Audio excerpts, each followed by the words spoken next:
Hola, hola, hola.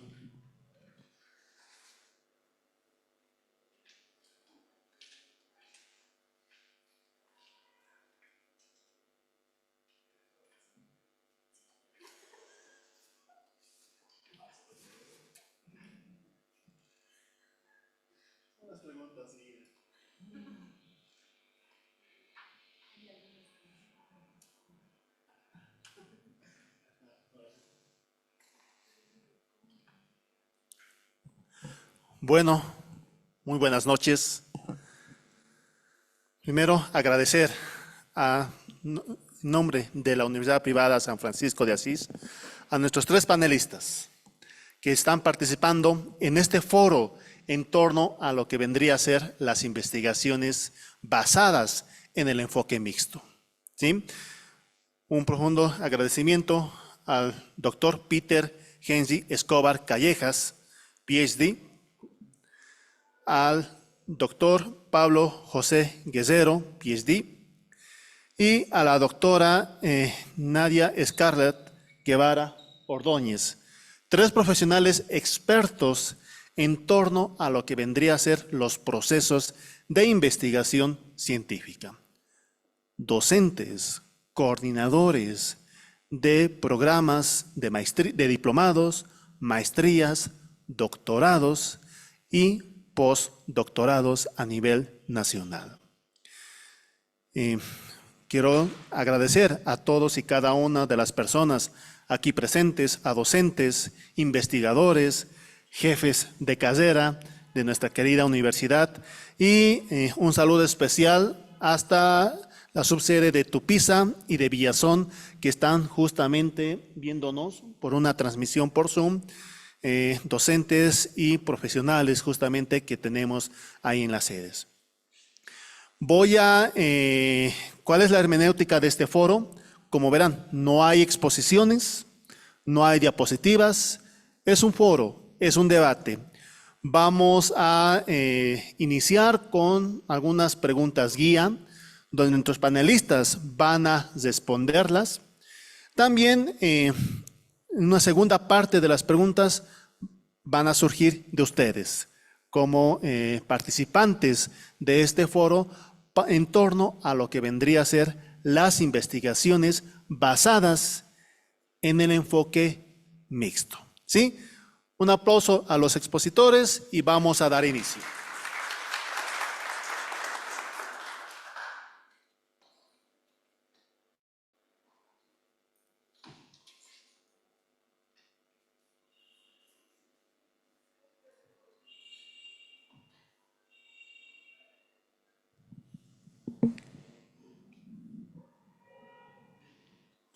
Bueno,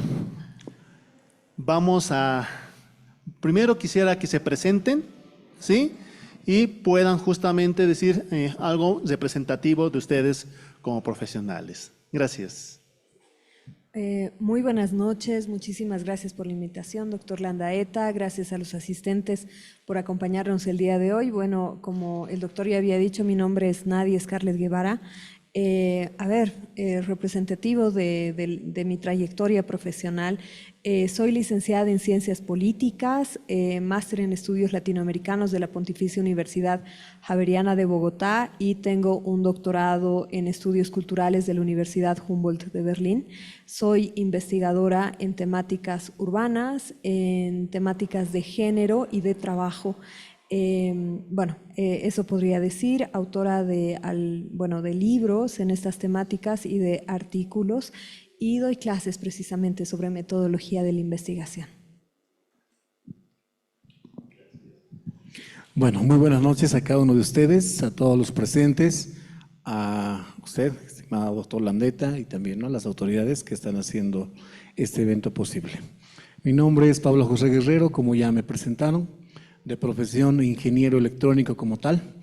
Bueno, dentro de todo este ámbito en la formación, con maestrías, diplomados, doctorado, y también estamos en la candidatura a postdoctorado con INIC Perú, dentro de lo que es la investigación cualitativa, dentro de lo que es el campo de la especialidad ligado a la parte tecnológica. tengo la secuencia de que todo proceso investigativo nosotros lo podemos linear contra el campo de la tecnología, podemos integrar la tecnología y eso es un boom que se tiene hasta el momento y bueno, pues las puertas están abiertas para ello, ¿no? Del mismo modo como campo de acción dentro del campo de la docencia, tanto en grado y en posgrado y en la flote como investigador. Muchas gracias. Buenas noches a la universidad, doctor Landeta por la invitación, a todos los docentes, investigadores y jefes de carrera. Bueno, mi nombre es Peter Escobar Callejas, soy cientista en educación, tengo la línea de investigación de epistemología, investigación, tecnología educativa y todo lo que es educación virtual. Trabajando en el ámbito de educación de investigación desde el 2008 más o menos, realizando investigaciones dentro de estas líneas de investigación. Cada investigación es una experiencia bonita y de cada experiencia siempre ha habido una publicación. Así que por año hay una publicación porque ha habido una investigación. Entonces, un poco de lo que puedo contar. Muchas gracias. Bueno, sabiendo ya justamente sus áreas de especialidad, sus experiencias, vamos a lanzar la primera pregunta, donde cada uno de ustedes va a responder en la interrogante en función a su experiencia y a sus opiniones, ¿sí?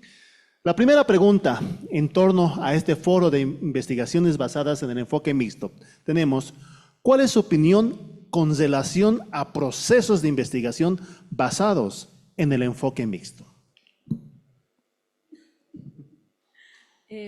A ver, hay que decir como una pequeña introducción, vamos a hacer. O sea, ¿desde qué momento se empieza a poner en boga el enfoque mixto?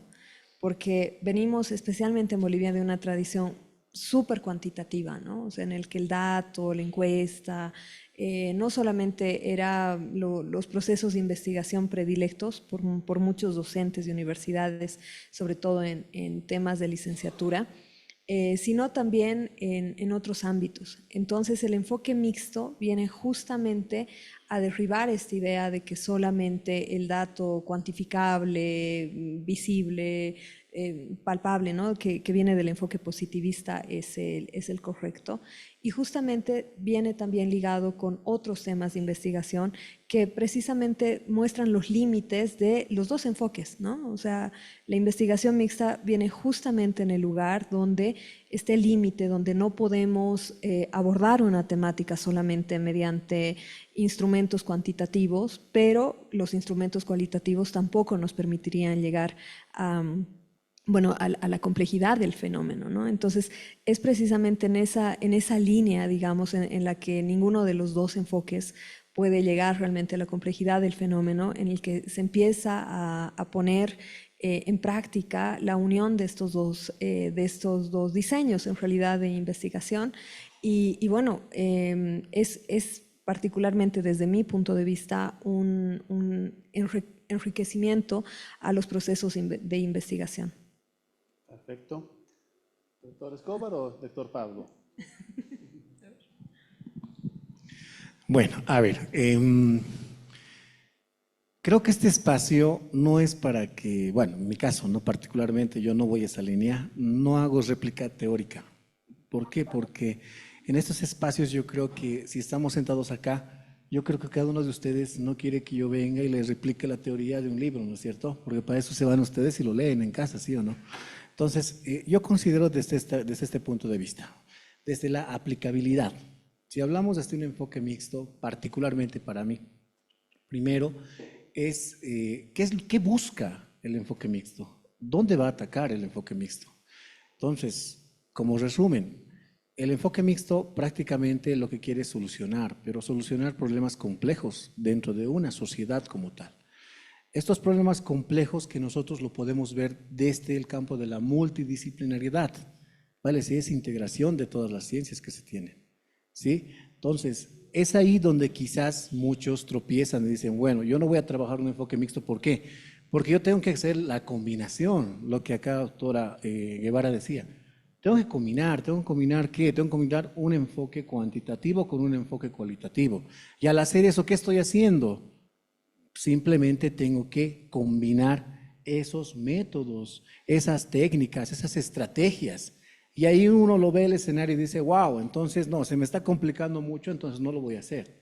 Ese es el primer paradigma que nosotros, ¿sí? Quienes están dentro de lo que es el campo de la investigación, se chocan, ¿no? Y dicen, no, yo no quiero hacer esto, ¿por qué? Porque me implica mayor tiempo, mayor tal. Pero sin embargo, no es esa la visión.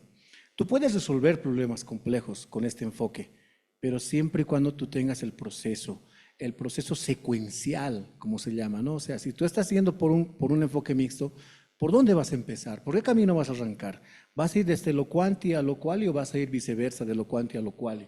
¿Qué es lo primero que voy a trabajar? ¿Qué momentos yo voy a empezar a aplicar en este tipo de enfoques de investigación? Particularmente creo que esa es la línea en la cual nosotros primero nos debemos de concebir para ir a direccionar a este tipo de enfoques. Muchas gracias, doctor. Gracias.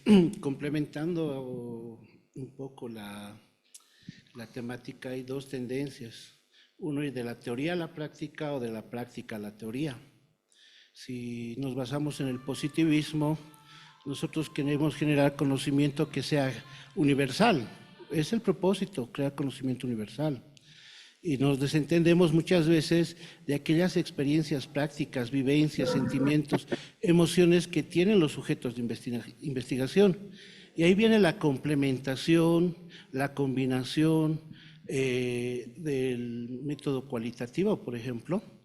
Entonces, ahí viene el posicionamiento del investigador. Entonces, muchos investigadores prefieren hacer una investigación cualitativa porque puedes trabajar con sujetos de investigación que es muy reducido, informantes claves, pero no puedes generalizar el resultado, es un resultado contextual. Y ahí viene la esencia de la importancia que tiene la investigación mixta, ¿no? Saber combinar la teoría y la práctica. Conocimiento científico, que es producto de la teoría, y conocimiento empírico, que es producto de la experiencia, de la práctica. Entonces, todas las investigaciones, como mencionaba el doctor Guerrero, si quieren surtir efecto desde un manejo, por ejemplo, de la multidisciplinariedad, la inter o la transdisciplinariedad, siempre va a haber ese complemento, esa combinación y esa mezcla de métodos. El tema es saber cuándo, cómo y por qué, ¿no? Entonces, ¿cuándo yo puedo complementar estos enfoques cuantitativo-cualitativo? ¿Cómo voy a manejar los métodos cuantitativos, cualitativos? ¿Y para qué y por qué? O sea, ¿qué resultados espero alcanzar? Esa es la importancia, la base. Pero no hay una receta práctica que te diga, debemos manejar de esta forma. Perfecto. Muchas gracias, doctor. Una segunda interrogante. Se dice que el paradigma positivista sustenta las investigaciones basadas en el enfoque cuantitativo.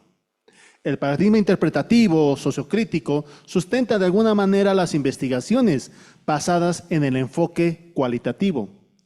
¿Qué paradigma o qué paradigmas sustentan a las investigaciones basadas en el enfoque mixto? A ver,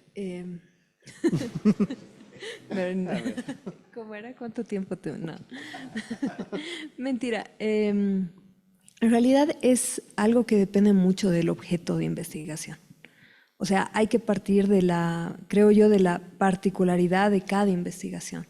Porque si hacemos una tabla, digamos, de esto va con esto y A más B, entonces C, entonces voy a usar esto y aquello, estamos olvidando la esencia de la investigación, que muchas veces es crear nuevas cosas. Uno podría decir, bueno, la esencia de la investigación cuantitativa es el positivismo, eso no lo voy a negar, no me meto hasta ahí, pero precisamente en investigación mixta, creo yo que depende mucho del enfoque y de dónde uno pone el dato, ya sea cuantitativo o cualitativo. Esencialmente sería la teoría crítica, el paradigma sociocrítico, ¿no? Que nos permite analizar desde cuestiones generales, cuestiones particulares y tratar de generar propuestas para cambiar esas realidades. Pero, ¿qué pasa si nuestro objeto de investigación va a ser precisamente investigado de una forma profundamente interpretativa, aunque utilicemos datos cuantitativos. Entonces ahí yo no me cerraría, la verdad. O sea, con el positivismo sí, insisto, ¿no? O sea, positivismo sí, o sea, el paradigma positivista sí nos dice qué tipo de investigaciones, qué tipo de datos o qué tipo de análisis se tiene que llevar a cabo. Pero el paradigma interpretativo y el paradigma sociocrítico son mucho más abiertos. Entonces yo particularmente diría que depende muchísimo del objeto de investigación y qué es lo que estoy buscando, ya sea comprobar, ¿no? Puedo comprobar hipótesis o qué es lo que quiero alcanzar, si me voy a guiar por objetivos, por ejemplo. Entonces ahí no quiero ser ambigua en la respuesta, pero creo que depende mucho del objeto de investigación. Gracias, doctora. Doctor. Y ya. La pregunta es muy interesante porque cuando hablamos de paradigmas entramos en un debate, ¿no?, de escuelas. Lo voy a colocar bien simple, bien sencillo, y viene como anillo al dedo. En el último libro que estoy publicando justamente hablo sobre investigaciones mixtas, ¿ya? Se llama así, Investigaciones Mixtas en Facilito. Y hay 4 paradigmas de investigación que se conectan con las investigaciones mixtas. El sociocrítico, ¿ya? ¿Por qué el sociocrítico? Porque por esencia nos habla de... Hay una frase que utilizo siempre para el sociocrítico que dice, así es, pero así debería ser. Busca transformar una realidad con un precedente, tener un diagnóstico, ¿ya? Entonces, entre ese diagnóstico siempre obtenemos resultados cuantitativos. Y el así debería ser es la construcción de una propuesta, pero la propuesta no la construye el investigador, la construyen los sujetos de investigación. A partir de esas percepciones se busca futuras soluciones. El sociocrítico es uno de los paradigmas que aplica.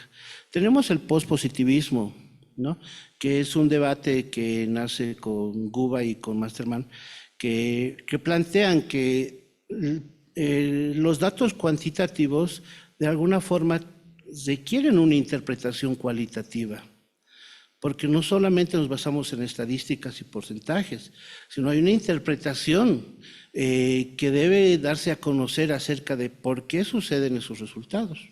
Entonces aplica también el pospositivismo como paradigma de investigación. Luego tenemos el constructivismo. El constructivismo es una evolución del interpretativo, que maneja más el fenómeno de construcción de conocimientos a partir de las vivencias, experiencias, a partir de los sentimientos de los sujetos de investigación, pero complementando, o sea, para que el conocimiento sea más rico, se complementa con datos cuantitativos. Y aquí notamos que primero es lo cualitativo y luego viene el cuantitativo a complementar. Y el pragmatismo. El pragmatismo ya desde el 2011 entra en auge y se lo conoce más por el libro de Hernández Sampieri, cuando ya empieza a manejar métodos mixtos. Y dice que el método pragmatismo es el paradigma que se vincula con los distintos métodos que él plantea. Entonces, son los 4 paradigmas que podemos manejar dentro de las investigaciones mixtas. Pero cada paradigma tiene una interpretación en un tipo de investigación, lo que nos planteaba la doctora Guevara. Le quiero llamar por el nombre, pero la doctora Guevara. Nos plantea, por ejemplo, tener un objeto de estudio, conocer la unidad de análisis y poder identificar un problema que sea real, que sea actual, que sea original, que pertenezca a un contexto determinado, conocer el contexto y ver qué tipo de paradigma vamos a utilizar. A veces nos creemos diseñadores y lo queremos armar de acuerdo a nuestro criterio. No es lo mismo agarrar un rompecabezas que agarrar una receta. Muchos docentes, bueno, en mi caso había docentes que me decían, hacer un diseño metodológico es como agarrar una receta. Pero no, es como agarrar un rompecabezas, porque el investigador es que va armando las piezas y puede sacar un bonito paisaje, un retrato o algo que dé a hablar. Entonces, con sus intervenciones hasta ahora, rompemos el tradicional paradigma interpretativo, positivista interpretativo y sociocrítico, sino hay más paradigmas. ¿Por qué en los libros no se hablará del resto de los paradigmas? Ahí está la respuesta para que usted escriba, doctor Landaeta. Ese es su trabajo. Bueno, a ver, como resumen puede ser, ¿no? Si estamos atacando problemas complejos, nos vemos en la sociedad, en nuestro contexto real, por ejemplo, yo me coloco en lo siguiente: cuando viene el tesista, ¿sí? El tesista, ¿no? Tú le preguntas, tú le dices, a ver, ¿qué quieres hacer? ¿Sí? ¿Qué problema quieres atacar? Pero ojo, no me hables del tema, no me contextualices. Trata de hablarme y sacarme qué variable de estudio tú estás atacando como problema. Entonces ahí es la primera complejidad que el investigador tiene, en que no puede identificar la variable de estudio como tal, por un lado. Por otro lado, una vez que tú le explicas y todo aquello, ese tesista ya lo identifica como tal ese problema complejo. Un ejemplo que podemos colocar dentro de lo que estamos tocando el día de la temática enfoque mixto. Bueno, algo trillado, el COVID, que muchos ya conocemos, un problema complejo, multidisciplinario. Pero ahora nos vamos a ir un poquito más acá. A ver, tema de trata y tráfico, por ejemplo. ¿Sí? Trata y tráfico acá, en China y en cualquier otro país del mundo, es un problema complejo. Los últimos datos, por ejemplo, que nos arrojan del trata y tráfico, el 2023, y si no me falla la memoria, en México, 843 casos, imagínense. Acá en Bolivia, 81 casos, ¿sí? Y en este primer trimestre de la gestión 2014, 16 casos distribuidos a nivel departamentos. Pero imagínense, o sea, las cifras. Entonces, es un problema complejo. Entonces, el tesista quizás puede agarrar eso y decir, a ver, yo voy a atacar este problema. Perfecto. Ahora, ¿cómo tú vas a plantear una posible alternativa de solución? Entonces, es ahí donde el tesista dice, a ver, yo quiero hacer esto, yo quiero hacer esto, yo quiero hacer esto, yo quiero hacer esto. Entonces, nosotros, quienes somos los tutores, quienes somos los que estamos encaminando, es ahí donde agarramos esas piezas que el mismo tesista te está dando y debemos de armarlas. Y cuando se arma, es ahí donde nace ese hermoso, como decía el doctor Escobar, ese hermoso paisaje de investigación. Es como que tú estuvieses naciendo una guaguita, ¿sí? Pero, acá viene lo interesante, pero tiene un procedimiento, tiene una interpretación de acuerdo al paradigma que tú estás encaminando y los cuales estás fusionando. O sea, eso es lo interesante, encaminarse, interpretar de acuerdo a lo que busca cada paradigma y luego es rearmarlo, volverlo a armar, y van a ver que esa investigación tiene una nueva visión, tiene un nuevo aporte, que eso es lo que todo tesista, toda investigación debería de buscar. Muchas gracias, doctor. Muy enriquecedoras sus respuestas. Y una tercera pregunta que está vinculado justamente con lo que acaban de mencionar, yendo más a los fundamentos. ¿Cuáles son los fundamentos epistemológicos de los procesos de investigación científica basados en el enfoque mixto? A ver, ¿qué les parece si repartimos? Yo me voy a quedar con el paradigma sociocrítico, pero partiendo de la historia. Yo sí soy señora teoría, señora contexto. Entonces hay que pensar de dónde viene el paradigma sociocrítico. Y como muy bien decía el doctor Escobar, ¿por qué es importante en contextos latinoamericanos también el paradigma sociocrítico y por lo tanto la investigación mixta? ¿De dónde viene? Porque nosotros lo leemos en los libros, en las tesis, estamos acostumbrados a que de ahí tiene que partir una propuesta, queremos convertir la realidad, pero ¿de dónde viene realmente el paradigma sociocrítico? Viene de una tradición filosófica, viene de una postura epistemológica que tiene una historia concreta, y es la Escuela de Frankfurt, ¿no? Die kritische Theorie, como se dice en alemán, ¿no? La teoría crítica. ¿Y qué es lo que hacía la teoría crítica? Precisamente en un contexto específico que es una Europa y una Alemania de posguerra, ver la sociedad como estaba. Y ellos mismos se dan cuenta de que las soluciones, los análisis que hasta ese momento habían, no eran suficientes para analizar una sociedad compleja, una sociedad que ellos señalaban como capitalista, una sociedad de cultura de masas. Entonces es ahí donde realmente viene la idea, no solamente de analizar, y viene precisamente de una tradición marxista, viene de una tradición del psicoanálisis y viene de una tradición de utilizar a Nietzsche. O sea, yo a mis estudiantes siempre les digo, imagínense a Marx, a Nietzsche y a Freud en una coctelera, y esa es la teoría crítica. Y uno piensa y dice, ¿cómo se puede unir todo esto? Y dice, así de complejo es el ser humano. Tiene una estructura, Marx, viene de un contexto económico, viene de un contexto que se puede medir, de un contexto que obviamente es analizable de una forma cuantitativa, pero también viene de las percepciones, viene de todo un mundo que es más interno que vendría a ser Freud. Entonces, cuando uno piensa en la teoría crítica, piensa en el paradigma sociocrítico desde ese punto de vista, comienza a encontrarle más sentido. Porque si ellos precisamente heredan esta crítica a la filosofía clásica, que viene del marxismo, ¿no? Que dice, ¿para qué nosotros filosofamos como si estuviéramos en Atenas y estamos caminando por el ágora y pensamos de que si el río pasa o no pasa dos veces al mismo tiempo, Heráclito de Éfeso, ¿no? Pantarrey, ¿qué hacemos con eso? Entonces es precisamente de esa tradición que viene el paradigma sociocrítico de decir, no basta con entender la sociedad, con entender la problemática, sino en cambiarla y en empoderar a los actores. Entonces el empoderamiento de los actores viene precisamente de utilizar unas técnicas que permitan que los actores mismos planteen soluciones a sus problemáticas.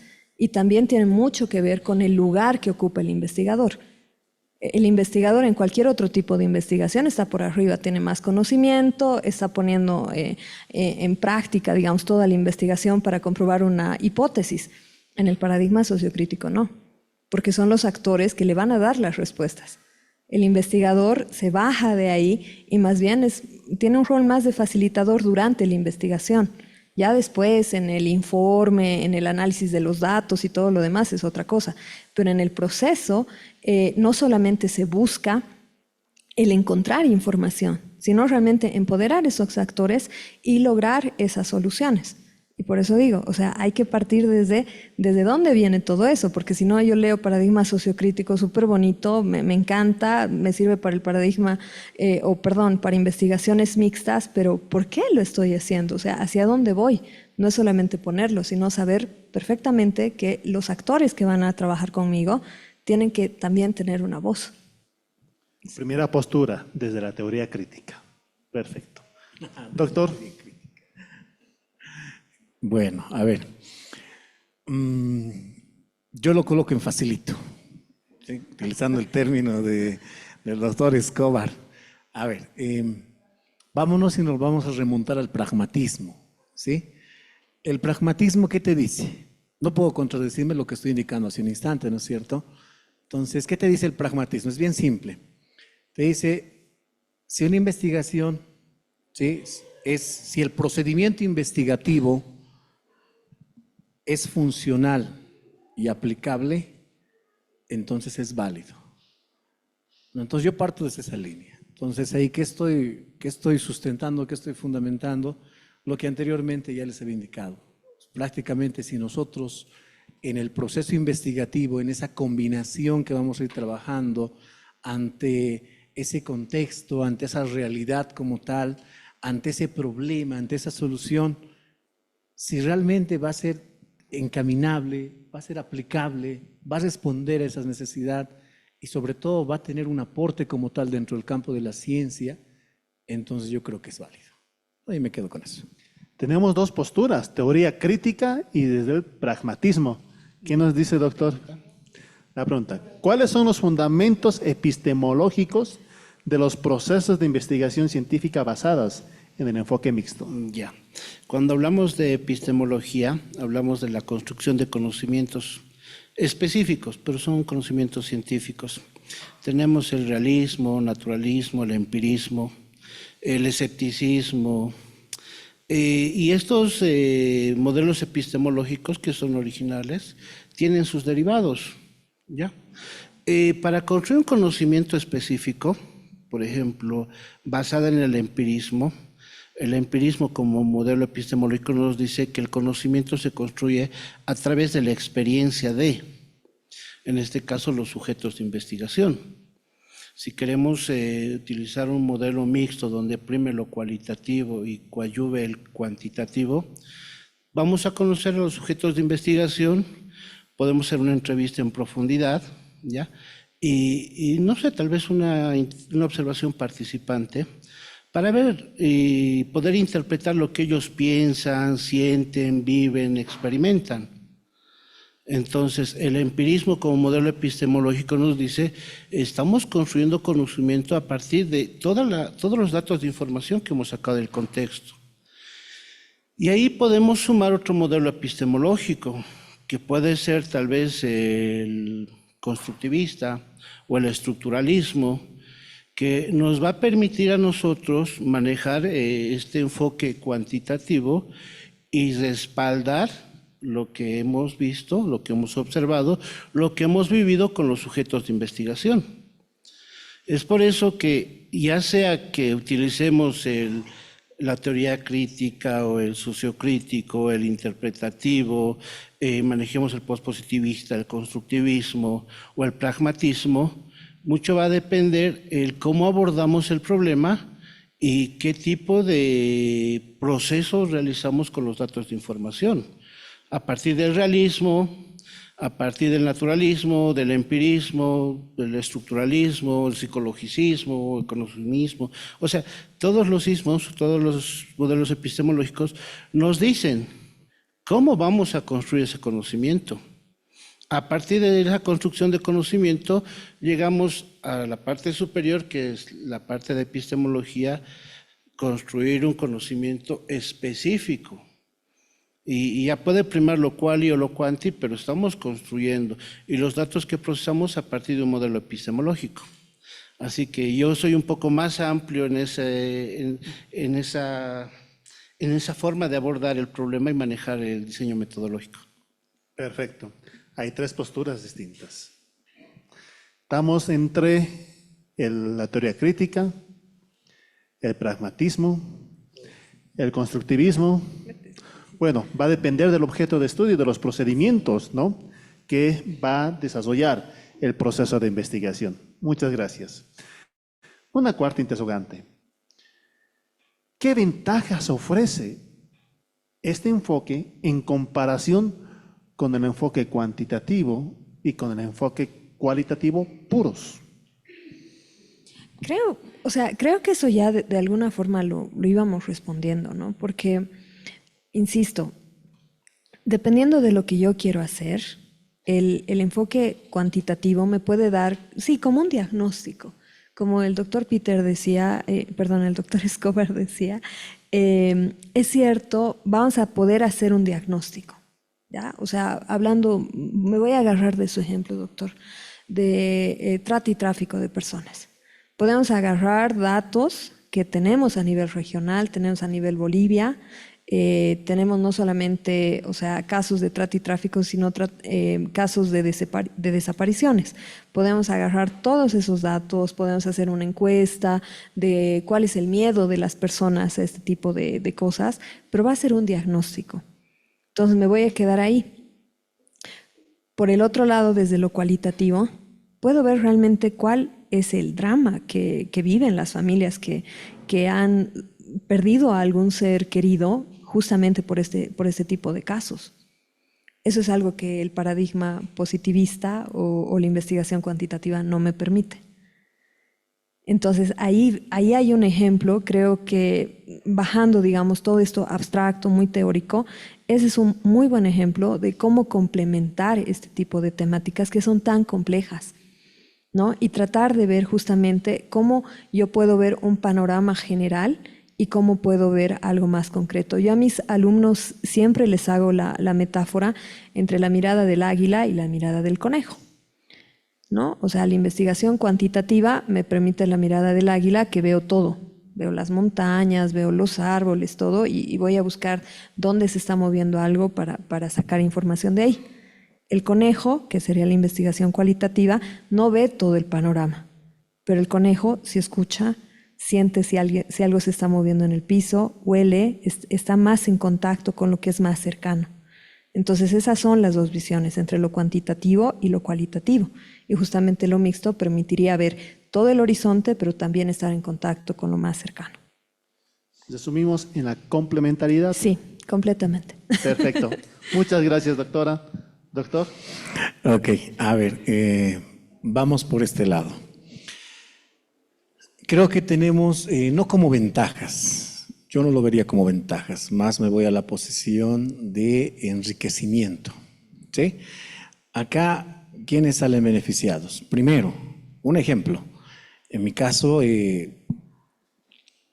siempre quería hacer investigaciones mixtas, ¿no es cierto? Pero tienes ese miedo. Pero cuando ya haces una investigación mixta, ¿qué estás haciendo? Estás aprendiendo. ¿Por qué? Porque estás aprendiendo a combinar técnicas, métodos, estrategias. Lo que antes estabas bien cuadrado, como se dice vulgarmente, ¿no es cierto? Estábamos bien cuadrados. Yo siempre he tenido una posición cuantitativa, lo cual me ha costado salir al otro escenario cualitativo, ¿sí? Y a duras penas me han sacado alguien. Sí, es bien complejo. Desde la misma formación profesional que yo tengo, nos enseñan a ser así cuadrados. Es bien difícil que mires más allá de lo que tienes acá. Entonces, por un lado, enriquece el investigador, porque conoces, te apropias de esos métodos, de esas técnicas. Y por otro lado, cuando tú estás trabajando este tipo de investigaciones, enriqueces también a la ciencia y al conocimiento. ¿Por qué? Porque ya hay un aporte. ¿Un aporte para qué?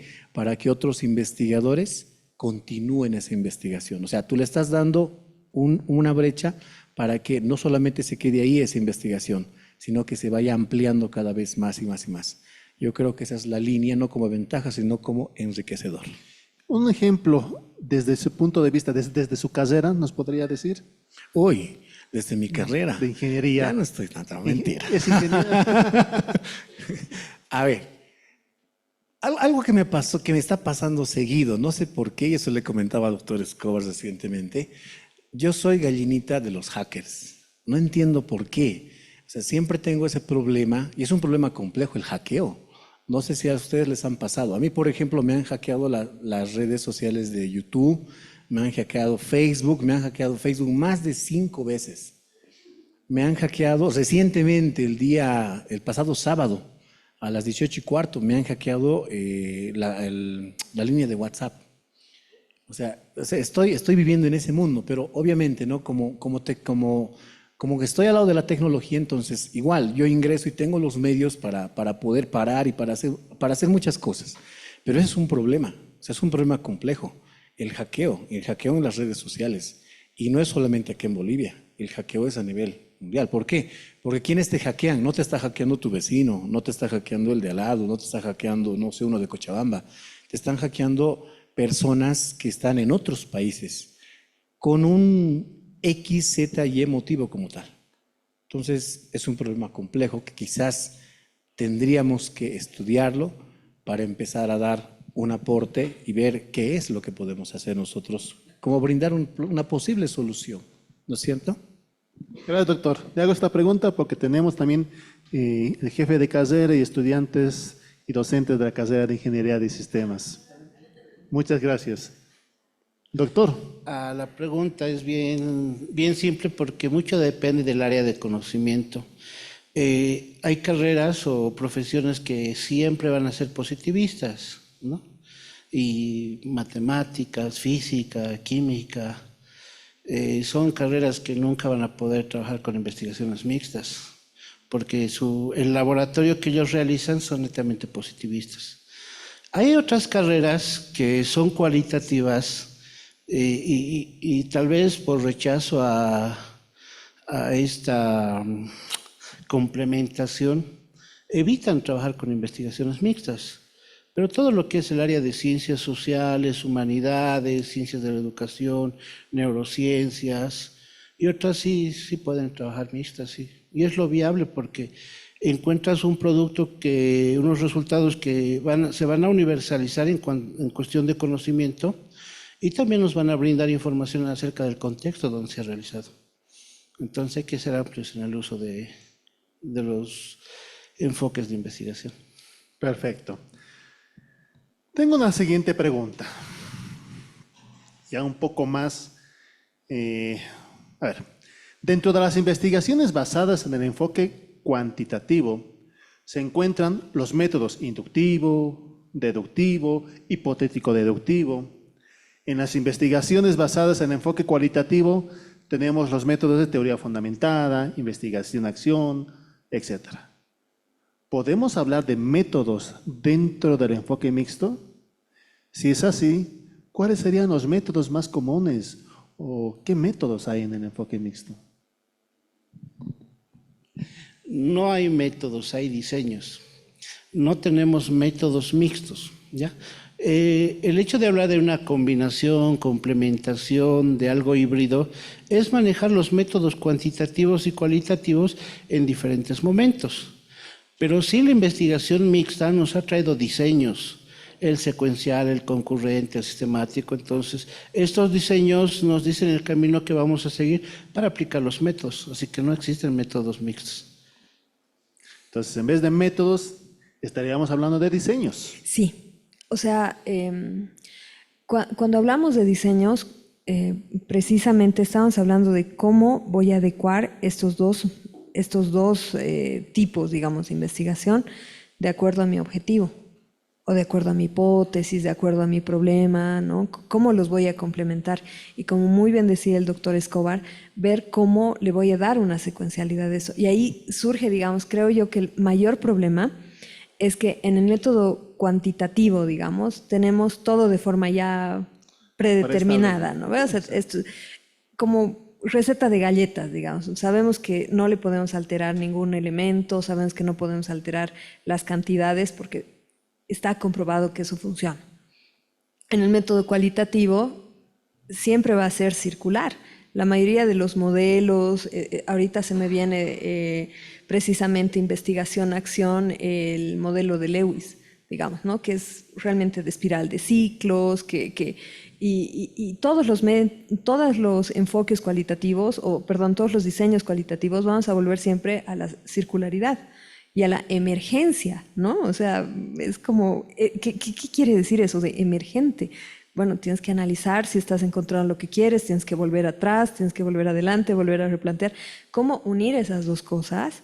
Creo que ahí es el desafío y realmente depende del objeto de estudio y depende muchísimo de cada investigador. Doctor. Bueno, volvemos a lo mismo que estábamos hablando hace un instante, ¿no es cierto? En el tema de cuando tú estás armando este rompecabezas, ¿qué sucede? Yo estoy armando y estoy eligiendo o estoy apropiándome de distintos paradigmas. Al apropiar estos distintos paradigmas, ¿qué me corresponde a mí? Empezar a ver, a interpretar. Una vez que estoy interpretando, ¿qué estoy haciendo? Estoy haciendo el uso de estos diseños. ¿Cómo yo los voy a combinar? Entonces yo creo que ese es el camino adecuado, el camino idóneo para que nosotros podamos establecer la línea de investigación como tal y así sea fluida, ¿no? Y esté por una buena dirección. Exacto. Cuando hablamos de los diseños dentro del enfoque cuantitativo o cualitativo, existen los diseños experimentales, no experimentales, cuasi experimentales, preexperimentales. Y para lo que es la metodología mixta, entonces estaríamos hablando del concurrente, del secuencial. Sí, pero hay un tema de debate bien interesante entre autores, investigadores y algunos académicos. Hay un paradigma, hay un enfoque, hay un tipo, hay un diseño, hay métodos, técnicas, instrumentos de investigación. Ese es el diseño metodológico. Cuando hablamos de un enfoque, ya sea cuanti, quali, tenemos el mixto. Dentro del mixto están los diseños de investigación, que nada tiene que ver con el otro diseño de investigación no experimental o experimental. Entonces, esa es la diferencia que muchas veces no se comprende, ¿no? Tenemos algunos libros donde dicen, vamos a hacer una investigación de tipo cualitativo. No, es un enfoque cualitativo. El tipo puede ser exploratorio, descriptivo, correlacional, explicativo, propositivo, causal, qué sé yo, y confunden. Hay otros que dicen, vamos a utilizar el método cualitativo, inductivo o deductivo, pero no son los métodos. Es el fenomenológico, etnográfico, la etnometodología, la teoría fundamentada, investigación, acción, historia de vida, biográficos, estudios de caso, son los métodos. Nos confunden. Entonces debemos tomar conciencia de que trabajamos desde paradigma, enfoque, tipo, diseño, métodos, técnicas, instrumentos. Eso hace un diseño. Ahí están las piezas para armar rompecabezas. Así que es lo que debemos evitar confundir, ¿no? Perfecto. Así, recortito, realmente es justamente como decía el doctor, es ahí donde está el arte del investigador, en diseñar todo eso. O sea, porque no hay una receta de cocina. O sea, ningún libro dice, si vas a trabajar estos temas, haz así, y esto es así. O sea, utiliza esta información en estos momentos.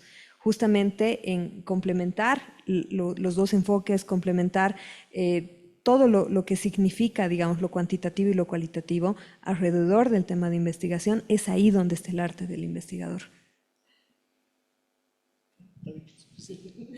Ya lo dijeron todo, ¿dónde más? Bueno. Viendo lo mismo. Pasando a otro interrogante.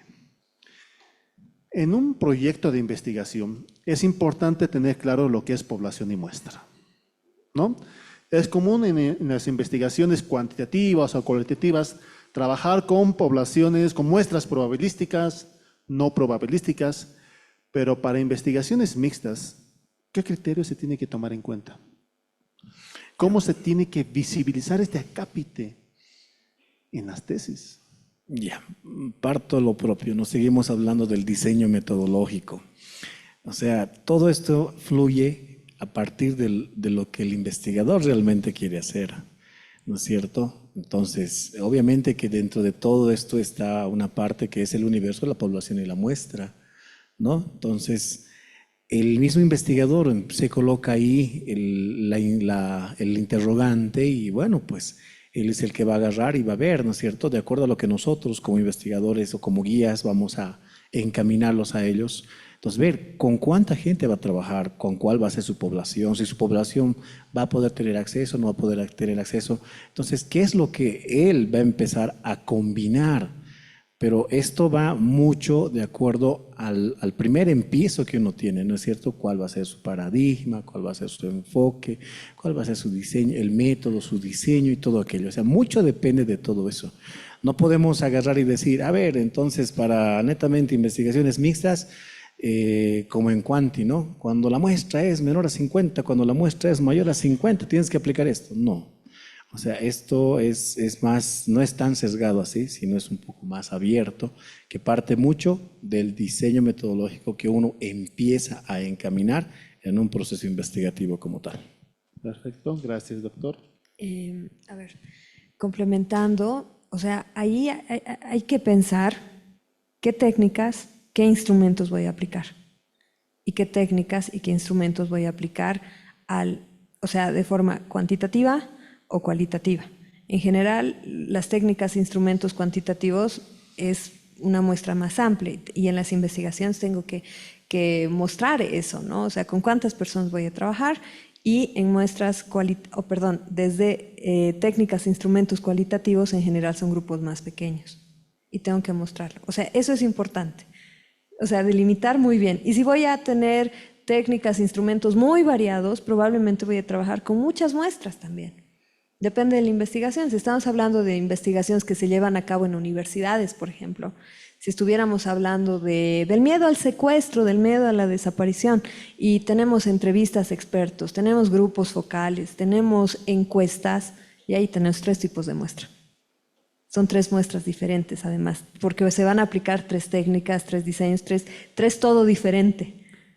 Ya, entonces, ya en un documento, en este acápite de muestras se debería colocar por etapas. Etapa 1 se tendrá una muestra de tal tipo, etapa 2 se tendrá Sí. muestra. Sí, o sea, yo digamos, puedo contar desde una investigación ya realizada, ya publicada, Hicimos una investigación mixta precisamente y desde el primer momento dijimos, bueno, el primer paso fue realmente el diagnóstico, ¿no? Así clásico, diagnóstico, encuesta a tantas personas, ¿no? O sea, tipo de muestra, el clásico, y después la muestra, digamos, para lo cualitativo, tantas personas entrevistadas que pertenecían a tales organizaciones y y de esa forma, ¿no? O sea, se tiene que mostrar muy, muy claramente eso.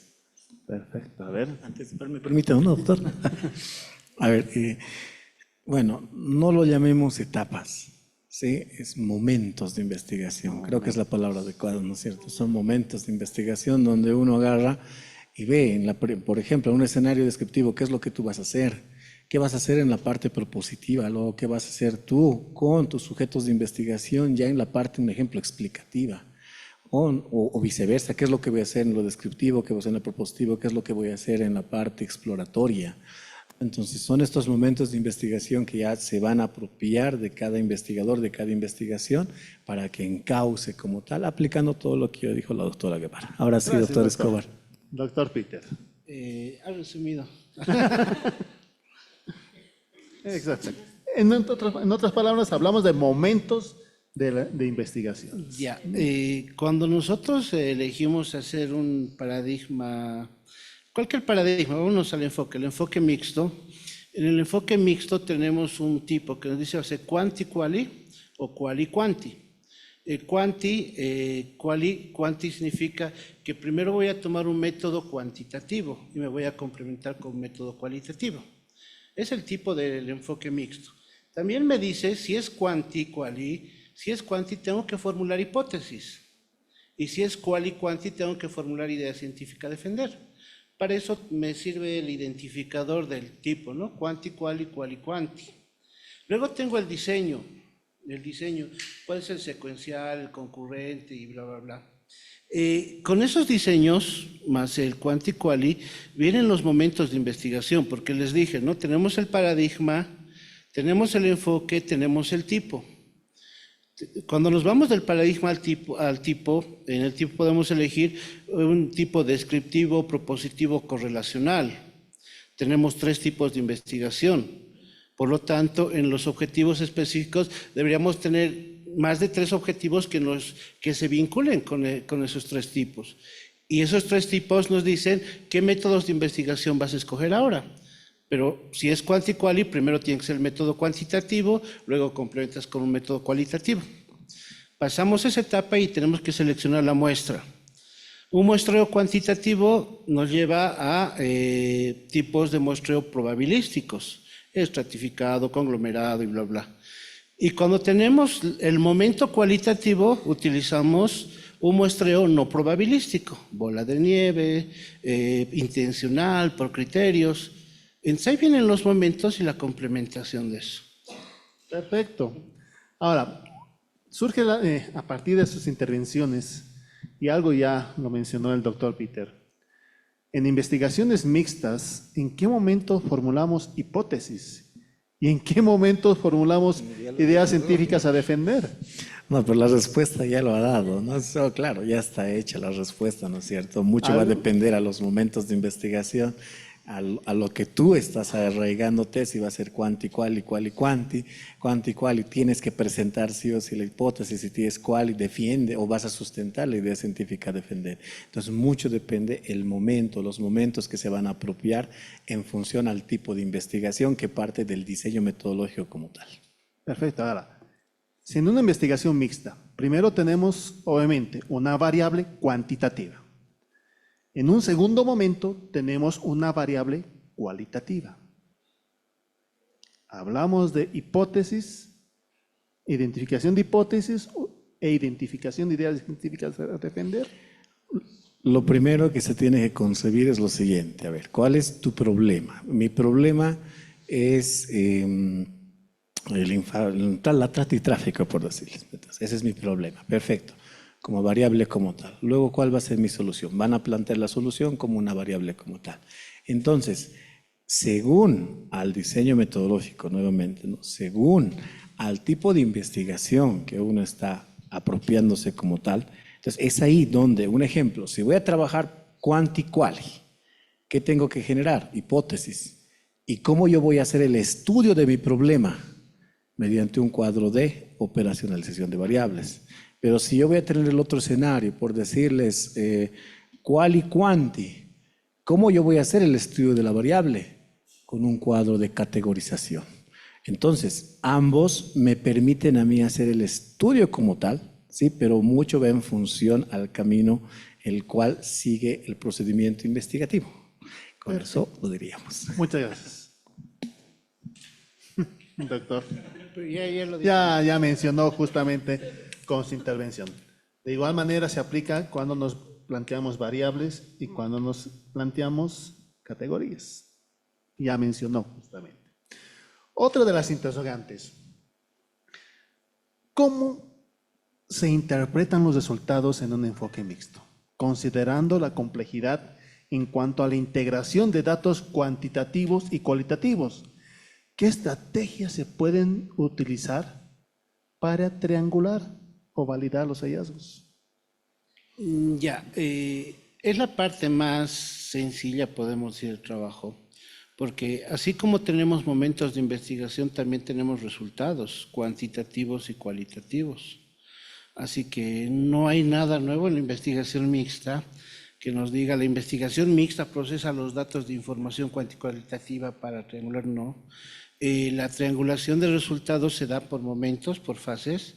Tal vez en una etapa cualitativa podamos triangular teoría y práctica, podemos triangular instrumentos de investigación y bueno, la investigación cuantitativa va a seguir su rumbo con los datos cuantitativos, la comprobación de hipótesis si amerita, pero hay una partecita final que no es discusión de resultados, sino es la relación de resultados. Si los resultados cuantitativos y cualitativos nos está botando la misma información. Hay investigaciones cuantitativas que te botan un resultado, agarramos un método estadístico para comprobar la hipótesis y ahí acabó. En la cualitativa hacemos una triangulación, una comprobación y acabó. En la mixta, lo interesante de esta relación, ¿cuál es? Que ambos resultados deben seguir el mismo camino. Pero se ha dado experiencias que lo cuantitativo dice una cosa y lo cualitativo otra cosa. No es porque ha fallado los instrumentos de investigación o el investigador. Lo que pasa es de que al hacer un análisis de datos cualitativos tal vez no se toma mucha importancia. Entonces hay que hacer un reajuste, hay que volver atrás, volver a tomar los datos de información cualitativa, revisarlos y complementarlos. Y vamos a llegar a los mismos resultados. Doctor. A ver, creo que en ese punto es el más sencillo cuando uno ya conoce el proceso, pero me pongo en el lugar de mis estudiantes que como no hay receta, como la mayoría de los libros de investigación terminan en hay que realizar una triangulación y es la nada misma, ¿no? O sea, ¿y cómo hago esto? ¿Bajo qué instrumentos? ¿Cómo hago? ¿Dónde hay un modelo? Y ahí es, sí, justo, ahí vamos, ahora estamos yendo secuencialmente. Entonces ahí viene justamente el problema al que se enfrentan, ¿no? Como decía muy bien el doctor Escobar, ahí viene cómo voy a complementar la información cuantitativa con la cualitativa, demostrando que tienen una relación además, ¿no? Ahí viene lo narrativo, viene nuevamente el arte del investigador, de cómo logro, o sea, demostrar que ambos datos, ambos tipos de datos iban por el mismo camino o cómo uno ha complementado, digamos, los huecos del otro, ¿no? Porque en eso consiste básicamente la triangulación. La triangulación, digamos, final entre lo cuantitativo y lo cualitativo. El cómo, ahorita nos va a contar el doctor que tiene muchos más instrumentos, se puede hacer de varias formas, de forma muy artesanal, de la forma clásica, ¿no? Diciendo cómo se demuestra en esta parte, se complementa con esto y de forma muy narrativa, o se pueden utilizar otro tipo de instrumentos que pueden ser incluso visuales, ¿no? Que ya hay softwares y todo aquello que puede unir este tipo de información y pueden ser muy valiosos instrumentos cuando uno lo sabe utilizar. En mi caso, me quedo con un narrativo. Bueno, llegar a la cápita de los resultados, la verdad, para todo investigador creo que es ahí la parte bien crítica, ¿no? ¿Por qué? Porque ya lo tiene todo hecho y se coloca, ¿y ahora qué hago? Va a contratar a una persona que realmente sabe, porque te va a cobrar, obviamente, o vas a intervenir en el tema de tiempo, vas a gastar tiempo porque quieres tú hacer los resultados, ¿no? Entonces ahí nos colocamos, o bueno, siempre nos colocamos, ¿no?, nosotros en la posición del tesista y creo que más que instrumento nosotros debemos de hablar de herramientas y recursos digitales. Entonces actualmente dentro de este medio ahora tenemos mucha tecnología que nos puede ayudar a solucionar este gran problema. Lo único que nos falta es el procedimiento, ¿no es cierto? Por ejemplo, si yo quiero hacer algo, si yo tengo datos de información cuantitativos, entonces tengo N opciones. Puedo trabajar el mismo Excel desde el lado clásico, base, puedo trabajar SPSS, puedo trabajar Minitab, puedo trabajar R. O sea, tengo apoyo de software tecnológico que me lo puede hacer, ¿sí? Si me voy, digamos, desde la parte cualitativa, puedo trabajar Atlasti, tengo MaxQDA. Ahora, yendo más allá, me voy a ir a una tecnología emergente que ahora está en auge y todos ustedes la ven en las redes sociales, la inteligencia artificial. Sí, cabalmente ayer con un tesista estábamos a medianoche, porque generalmente esas son las horas donde yo intervengo con mis tesistas, y me estaba mostrando, pues, y me dice, pero doctor, ¿cómo voy a hacer la interpretación? No le entiendo, veo su tesis, pero no le entiendo cómo está haciendo. O sea, me está contando lo mismo. ¿Qué es lo que tengo que colocar? Si aquí en el gráfico y en la tabla se representa ahí el 50 y tantos por ciento en porcentual y todo aquello, ¿qué es lo que yo voy a insertar? Fácil, le digo. A ver, primero tenemos que establecer el criterio. Si tú ya tienes el cuadro, ya tienes la tabla, hay que interpretar, no replicar los datos. Entonces, te voy a mostrar bien sencillito cómo puedes hacerlo. Le paso un prompt, lo carga, antes cargamos en la inteligencia artificial el código de la tablita, pling, le hacemos el clic al enter, le modificamos solamente 2 palabritas en ese prompt y le sale toda la interpretación completa. Entonces él mismo se da cuenta y dice, a ver, yo estaba haciendo solamente esto, entonces me faltaba que hacer esa relación ya sea de ese indicador o de esa dimensión en el cual yo estaba trabajando. Entonces, mucho depende aquí en nosotros. En realidad, no tenemos que esperar que la tecnología se apropie de nosotros, sino nosotros nos tenemos que apropiar, creo yo, de la tecnología, ¿sí? Y tenemos muchos medios. Cuando el tesista me dice a mí, por ejemplo, no, pero es que yo no sé manejar esto, YouTube, busque 1 horita de su vida en vez de estar whatsappeando y tranquilo. Y luego me viene y me dice, y ya yo le encamino, le digo. Yo creo que esa es la línea. Muchas gracias. Bueno, una de las últimas preguntas que tenemos, luego vamos a pasar a las preguntas del público. Y algo ya se adelantó usted.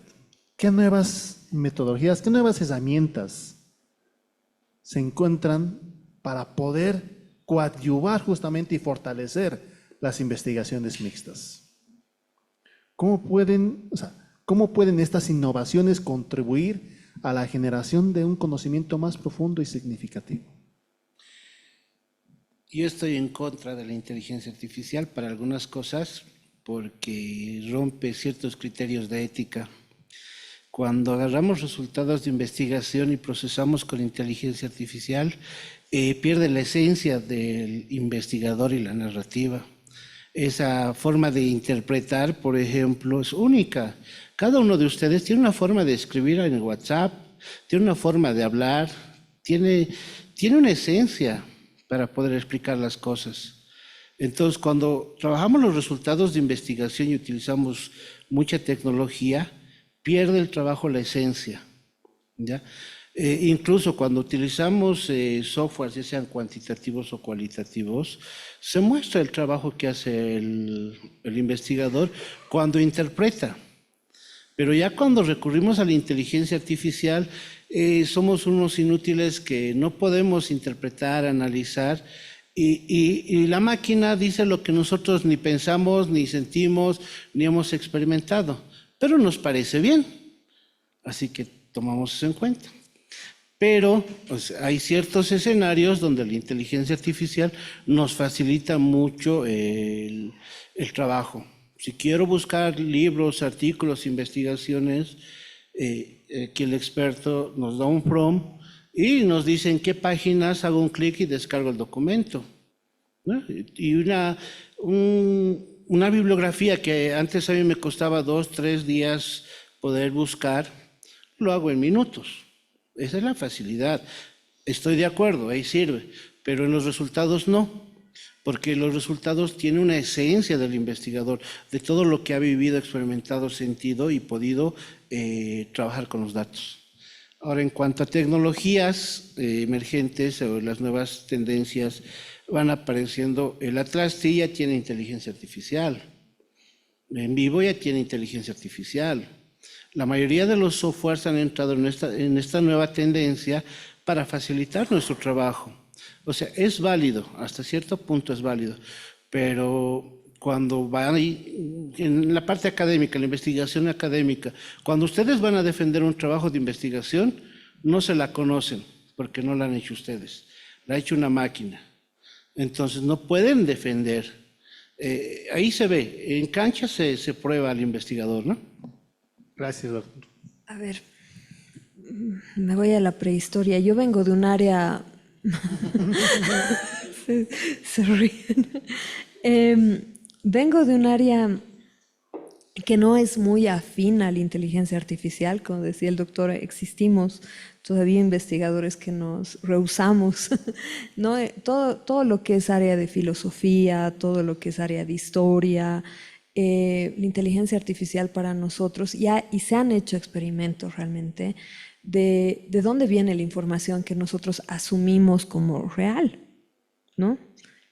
Hay un colega que estaba haciendo una investigación bien interesante acerca de la colonialidad de la inteligencia artificial.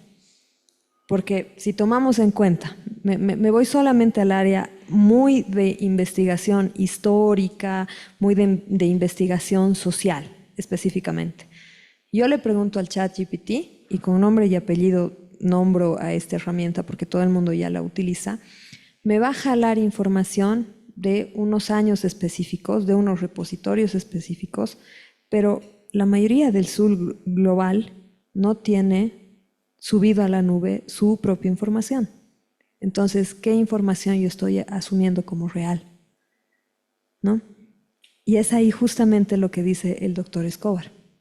Si yo asumo esa información como real, me adueño de esa información, me estoy adueñando de una parte de la realidad y lo único que estoy haciendo es repetir lo ya existente. Y la investigación siempre va a buscar algo nuevo.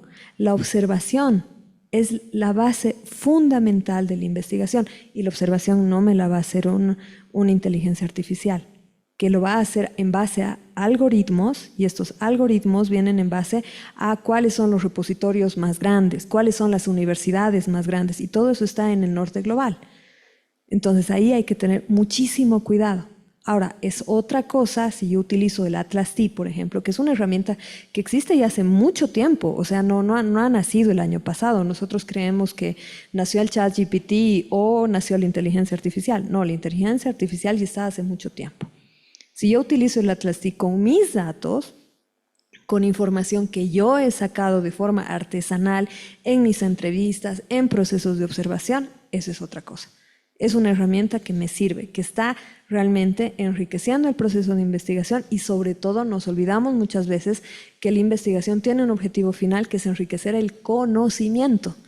Entonces, si yo solamente hago una investigación para llenar mi tesis, voy a tener mi certificado y he hecho todo con inteligencia artificial, ¿qué conocimiento nuevo he creado? Y creo que esa es es la base de la investigación, es ¿qué estoy haciendo de nuevo? Está bien, todo está investigado, pero ese pequeño puntito que yo estoy viendo nuevo, una nueva forma de interpretar, una nueva variable que le estoy poniendo en la sopa, eso es algo que no puede crear la inteligencia artificial bajo ningún punto de vista. Además, hay que pensar que la inteligencia artificial tiene, por el momento, todas, grandes límites. El otro día hablaba con un alumno precisamente de psicología y hablábamos de cómo cuantificar las emociones y él precisamente decía, existe una inteligencia artificial que ve justamente las muecas del rostro, mide realmente, ¿no? O sea, los movimientos faciales para identificar emociones. Y yo le decía, pero ¿es inteligencia artificial? ¿Dónde se ha hecho?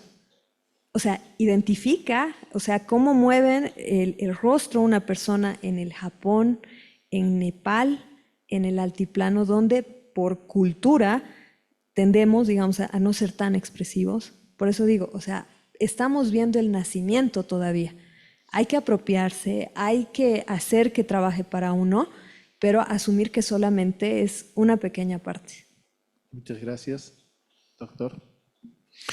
Bueno, para no redundar mucho, si hablamos de tendencias dentro del campo de lo que es el enfoque mixto, yo creo que ya lo dijimos al inicio, estamos hablando de lo multi, lo trans, lo inter, que eso es lo que se debería de apropiar sí o sí, como una tendencia como tal, ¿no? Ahora, si nos vamos al otro extremo de lo que estamos hablando, en una mezcolanza de lo que es las tecnologías emergentes que están ayudando no solamente a la investigación, al enfoque mixto, sino al enfoque cual y cuánto, etcétera. Bueno, ahí viene el término, ¿no? De lo que viene a ser el conocimiento empírico y el conocimiento científico. Considero de que si es bien, por ejemplo, en mi caso, yo tengo el conocimiento previo, entonces yo sé en qué instantes puedo o no puedo utilizarlo. Pero cuando yo estoy enseñando a otra persona, obviamente no le voy a decir haz control C, haz control V. Primero tienes que tener, obviamente, la ética como tal y hacerle dar cuenta qué es lo que es no y qué es lo que sí debe de aplicar. Si no, varios softwares no integrarían lo que es la IA actualmente. Por ejemplo, lo que es Atlassian en su versión 26 está disponible. Ustedes ya pueden trabajar la IA. No solamente te va a crear la parte de los códex, sino también te va a crear la red semántica. Pero lo interesante es que haces un clic, ya tienes tú la red semántica, que ese es el resultado a lo cual se debería de llegar, no solamente la nube, ¿no? Tú lo haces un clic y ya te sale ahí todo lo que es esa caracterización relacional que tienen entre todo lo que se ha creado en la red. O sea, si no, no lo integrarían. Pero ahí viene, como les digo, la parte de que nosotros debemos de darle ese plus, ese valor agregado, ese factor enriquecedor a la propia investigación como tal. Sí te está ayudando, pero dale también tu plus. No hagas el clásico control C ni control V. Muchas gracias. Bueno, hemos escuchado justamente algunas interrogantes. No sé si como parte de los participantes, tenemos algunas preguntas a nuestros expertos. A ver. Licenciada.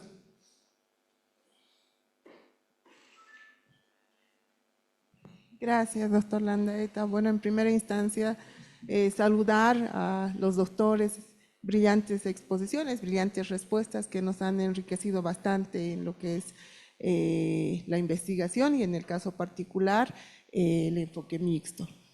Bueno, la pregunta sería, en cuanto a, se ha podido evidenciar dentro de las redes, donde todos yo creo estamos inmersos, bastantes cursos en cuanto a lo que es la aplicación justamente de la inteligencia artificial, ¿no? Y los estudiantes, y tal vez muchos de nosotros también en algún momento, podríamos pecar en cuanto a poder elaborar un marco teórico con inteligencia artificial, y de hecho posiblemente pequemos en situaciones de plagio, ¿no? La consulta es, ¿consideran ustedes ya por regla trabajar en los programas de identificación de plagio en tesis de grado y de posgrado? Gracias. En la universidad donde laboramos, nosotros son dos esquinas. La primera, para los programas de maestría, doctorado y postdoctorado que manejamos, siempre pasa por antiplagio. O sea, es un requisito ya. Por otro lado, estamos más de un año con el doctor Guerrero armando el libro de investigación con IA. O sea, estamos investigando también el uso que se hace y hemos sacado cuando en la OPEA a los mejores estudiantes de todas las carreras, los hemos incluido a la escuela de investigadores, ¿ya? Y ellos han aprendido a hacer investigación con inteligencia artificial. Pero ¿cuál es la diferencia de entrar a un curso, o un MOOC o a cualquier oferta académica que te enseñan a utilizar las herramientas? Es que nosotros utilizamos la parte metodológica clásica y la combinamos con la inteligencia artificial. Para un marco teórico les enseñamos a hacer un marco teórico, pero como corresponde, no copiar-pegar, sino hay estrategias que hemos creado. Por otro lado, para hacer un instrumento, ahorita es sencillo hacer un instrumento con las IAs. En 2 minutos uno tiene un instrumento hasta validado, pero hay criterios metodológicos que nosotros planteamos y proponemos, ¿no? Entonces es una experiencia muy interesante. En la universidad donde trabajamos hemos visto esa realidad, hemos detectado en algunas investigaciones un buen porcentaje de plagio, pero si no aplicáramos las tecnologías en ese campo, estaríamos teniendo trabajos de bajo nivel, ¿no? Muchas gracias. Aquí.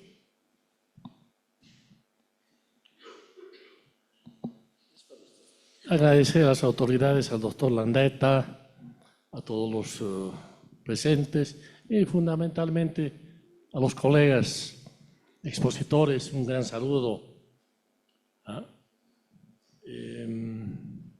Mi nombre es Miguel Fernández y ahí voy hilando la pregunta. Soy administrador al azar y soy abogado por esencia, ¿no? O sea, una suerte de combinación altamente importante, altamente importante.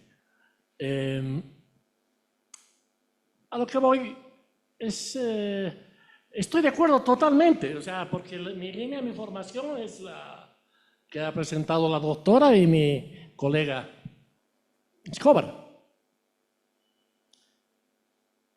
A usted voy, ingeniero. Pero con calma. Al hombro Juan. No, total. No se asuste, no estamos en interrogatorio ni en anamnesis. Adelante. Eso es cuando tengo que ir a la parte penal. En un proceso. Exacto. Lo que le quiero decir, mi mamita, que en paz descanse, bueno, los que hemos tenido suerte de tener madre, llegaba a la casa y le decía, esas veces era del 1 al 7, ¿no? La calificación.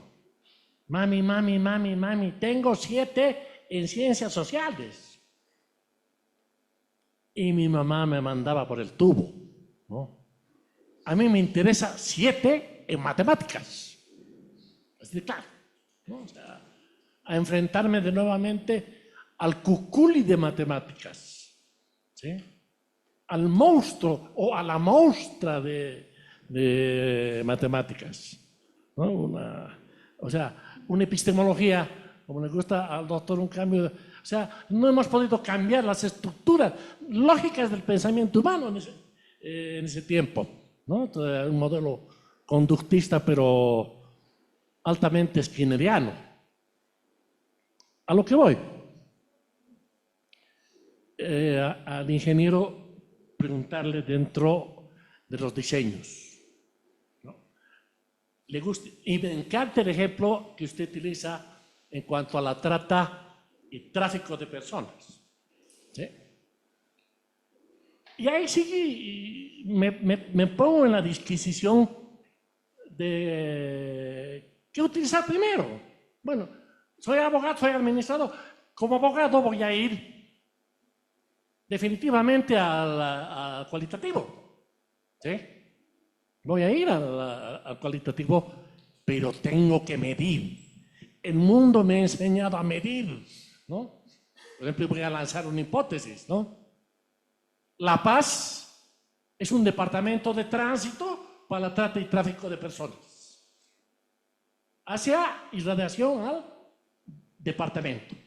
Bueno, tengo que medirlas. También para terminar,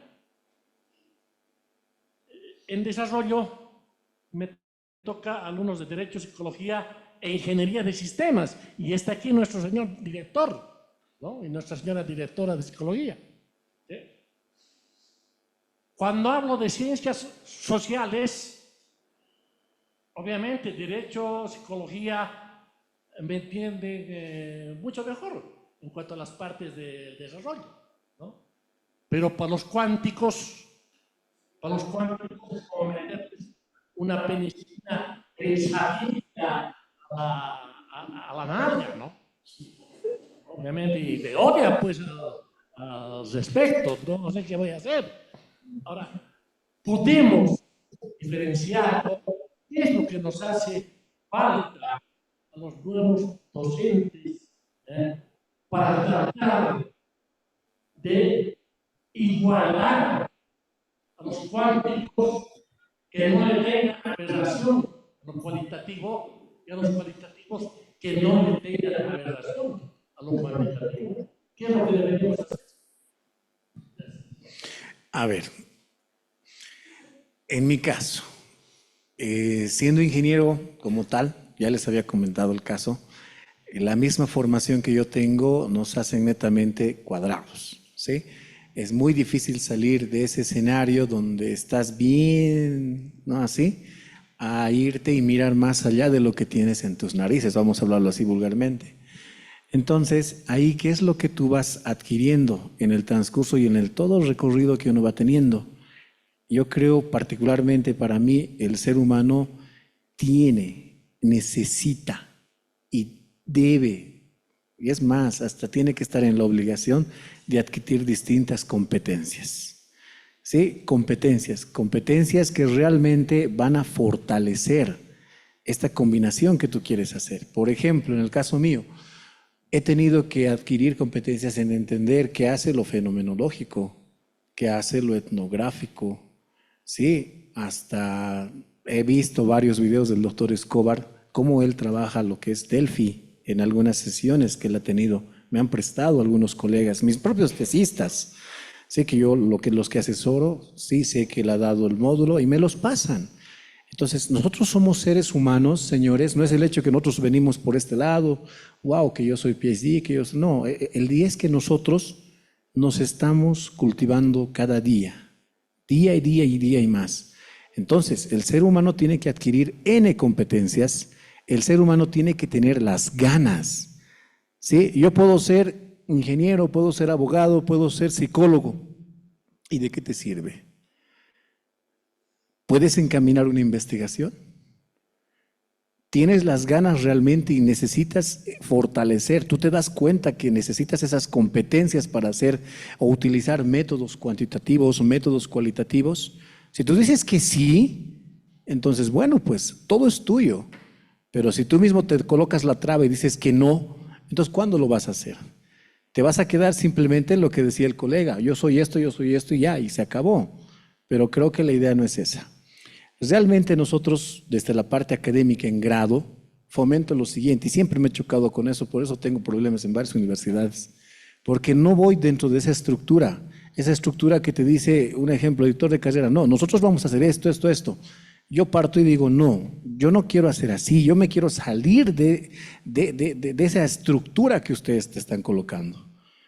¿Sí? O sea, parte de nosotros mismos. Un ejemplo, tenemos materias transversales en grado. Metodología de la investigación, por ejemplo, transversal en todas las áreas. ¿Sí? ¿Qué te dice la currícula? Tú vas a enseñar así. Perfecto. Primer detalle, el que enseña metodología, ¿quién es? El que da cálculo 1. Primer detalle, les ha debido pasar. Al de cálculo 1, tú le haces una simple pregunta. ¿Cuántas investigaciones ha hecho? Ninguna. ¿Y cómo está enseñando metodología? Perdón, ¿no? Con la colega, perdón. Pero ese es el escenario real, ¿sí? Entonces, yo creo que desde ahí debe de generarse el cambio, ¿no es cierto? Si tú te estás apropiando de esa asignatura como tal y vas a enseñar a investigar a estudiantes de Derecho, de Economía, de Psicología, entonces lo primero, tú te tienes que formar. Y ahí viene la palabra bien sencilla, enseña con el ejemplo.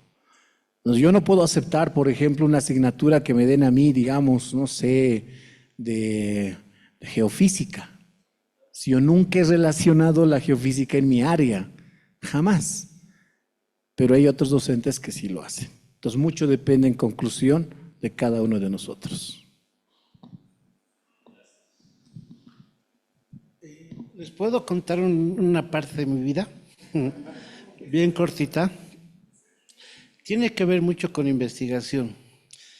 Imaginen, se los voy a contar así. Segundo semestre, ¿ya?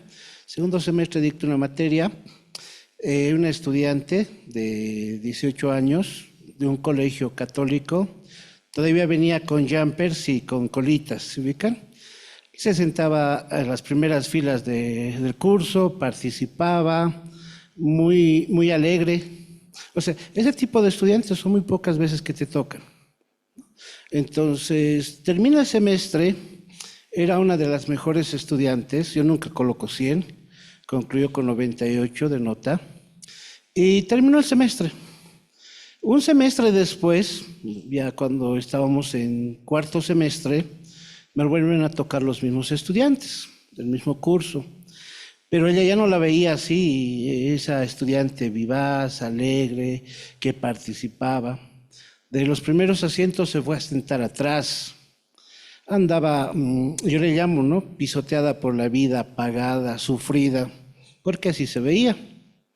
Y yo le llamaba, ven, sentate acá adelante, vas a participar. A duras penas volvía. Y le pregunto a su grupo de siempre, ya no era su grupo, decía, no, se ha alejado. Desde que tiene su chico, se alejó del grupo. Y claro, la influencia a veces es muy drástica. Yo pasaba clases en la tarde, terminaba mi materia, me iba y la veía en la plaza, no entraba a mis clases, la veía con el tipo. Y le pescaba, decía, no has venido a clases menos 10 puntos. Y el tipo también, no, es que ha pasado esto, ha pasado lo otro, las excusas típicas. Y el docente siempre indaga, ¿ya? Utiliza la investigación como transversal. Y pregunto con las compañeras, dicen, no, el chico lo pega, la maltrata. Ah, ya. Entonces hice grupos, 4 grupos. Uno de los grupos era maltrato en el noviazgo y los incluía a ellos. ¿Ya? Vamos a ver cuántas personas han sufrido maltrato en el noviazgo dentro de la carrera, turno mañana, tarde y noche, casi 6,000 estudiantes, ¿ya? En la carrera. Entonces, ¿qué hicimos? Prepararon un instrumento de 15 preguntitas, se validó y fueron a aplicar. Eran grupos de 15 personas. Entonces podían ir de 2 en 2 o de 1 en 1 a cada paralelo para aplicar las pruebas.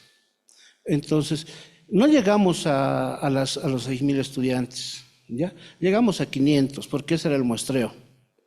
De los 500 que recolectamos, identificamos los casos de aquellas personas que sí habían sufrido maltrato en el noviazgo. Y ella era una de esas. Entonces, imaginen tener un resultado cuantitativo de cuántas personas conocen a alguien que ha sufrido maltrato en el noviazgo. Identificar a aquellas personas que sí están sufriendo maltrato en el noviazgo. Y el tipo de maltrato en el noviazgo, ¿no? Que es emocional, psicológico, físico, sexual. Entonces, ya pasamos a otra etapa. Etapa, identificamos menos de 30 estudiantes, 3 varones y 26 mujeres que sufrían maltrato en el noviazgo. La idea era identificar y entramos a la etapa cualitativa. Y ahí recurrimos a otro profesional, una colega que es psicóloga. Y digo, nos tienes que ayudar, porque también pasaba clases con el curso. Ella sufre maltrato en el noviazgo y también ella. Y de tal curso, tales personas. Ya estaban identificados. Entonces vino el abordaje cualitativo, ¿no? Una entrevista en profundidad. Y la entrevista en profundidad o una entrevista no se hace a la primera. hay que preparar el territorio, el campo, ¿no?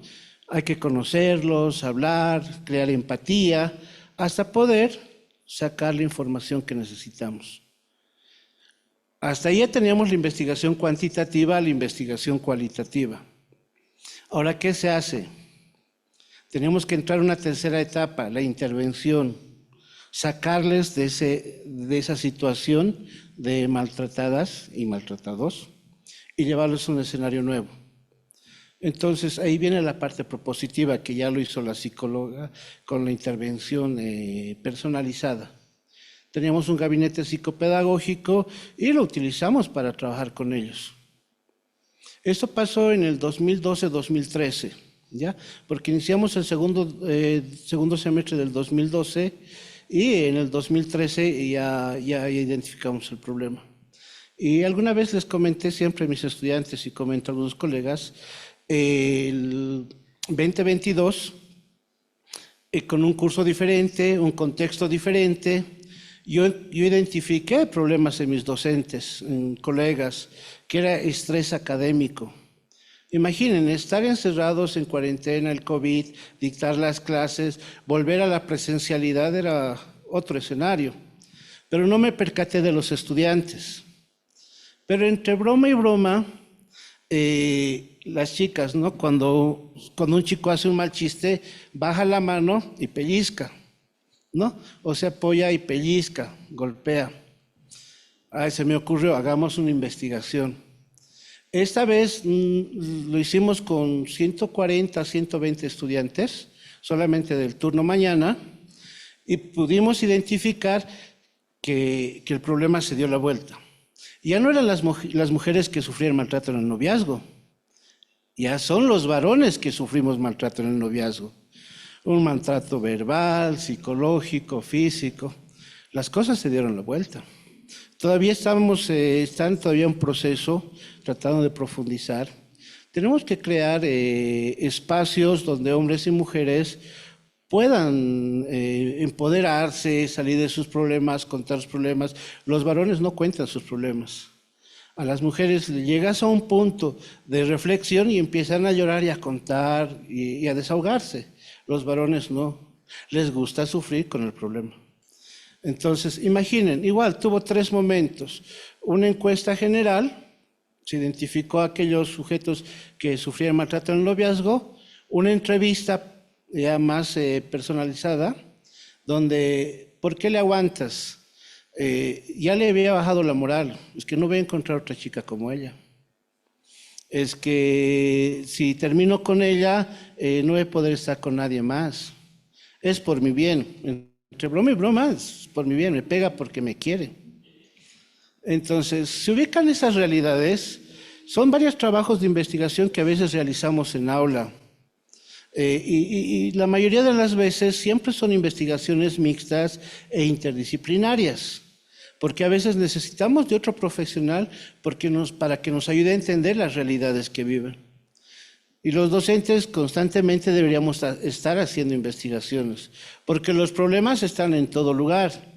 El tema es saber observar, identificar y empezar a investigar. Esa es mi historia. Muchas gracias. Aquí tenemos una pregunta más. Perdón. Buenas noches. Primero agradecerles por su participación. Realmente me he nutrido.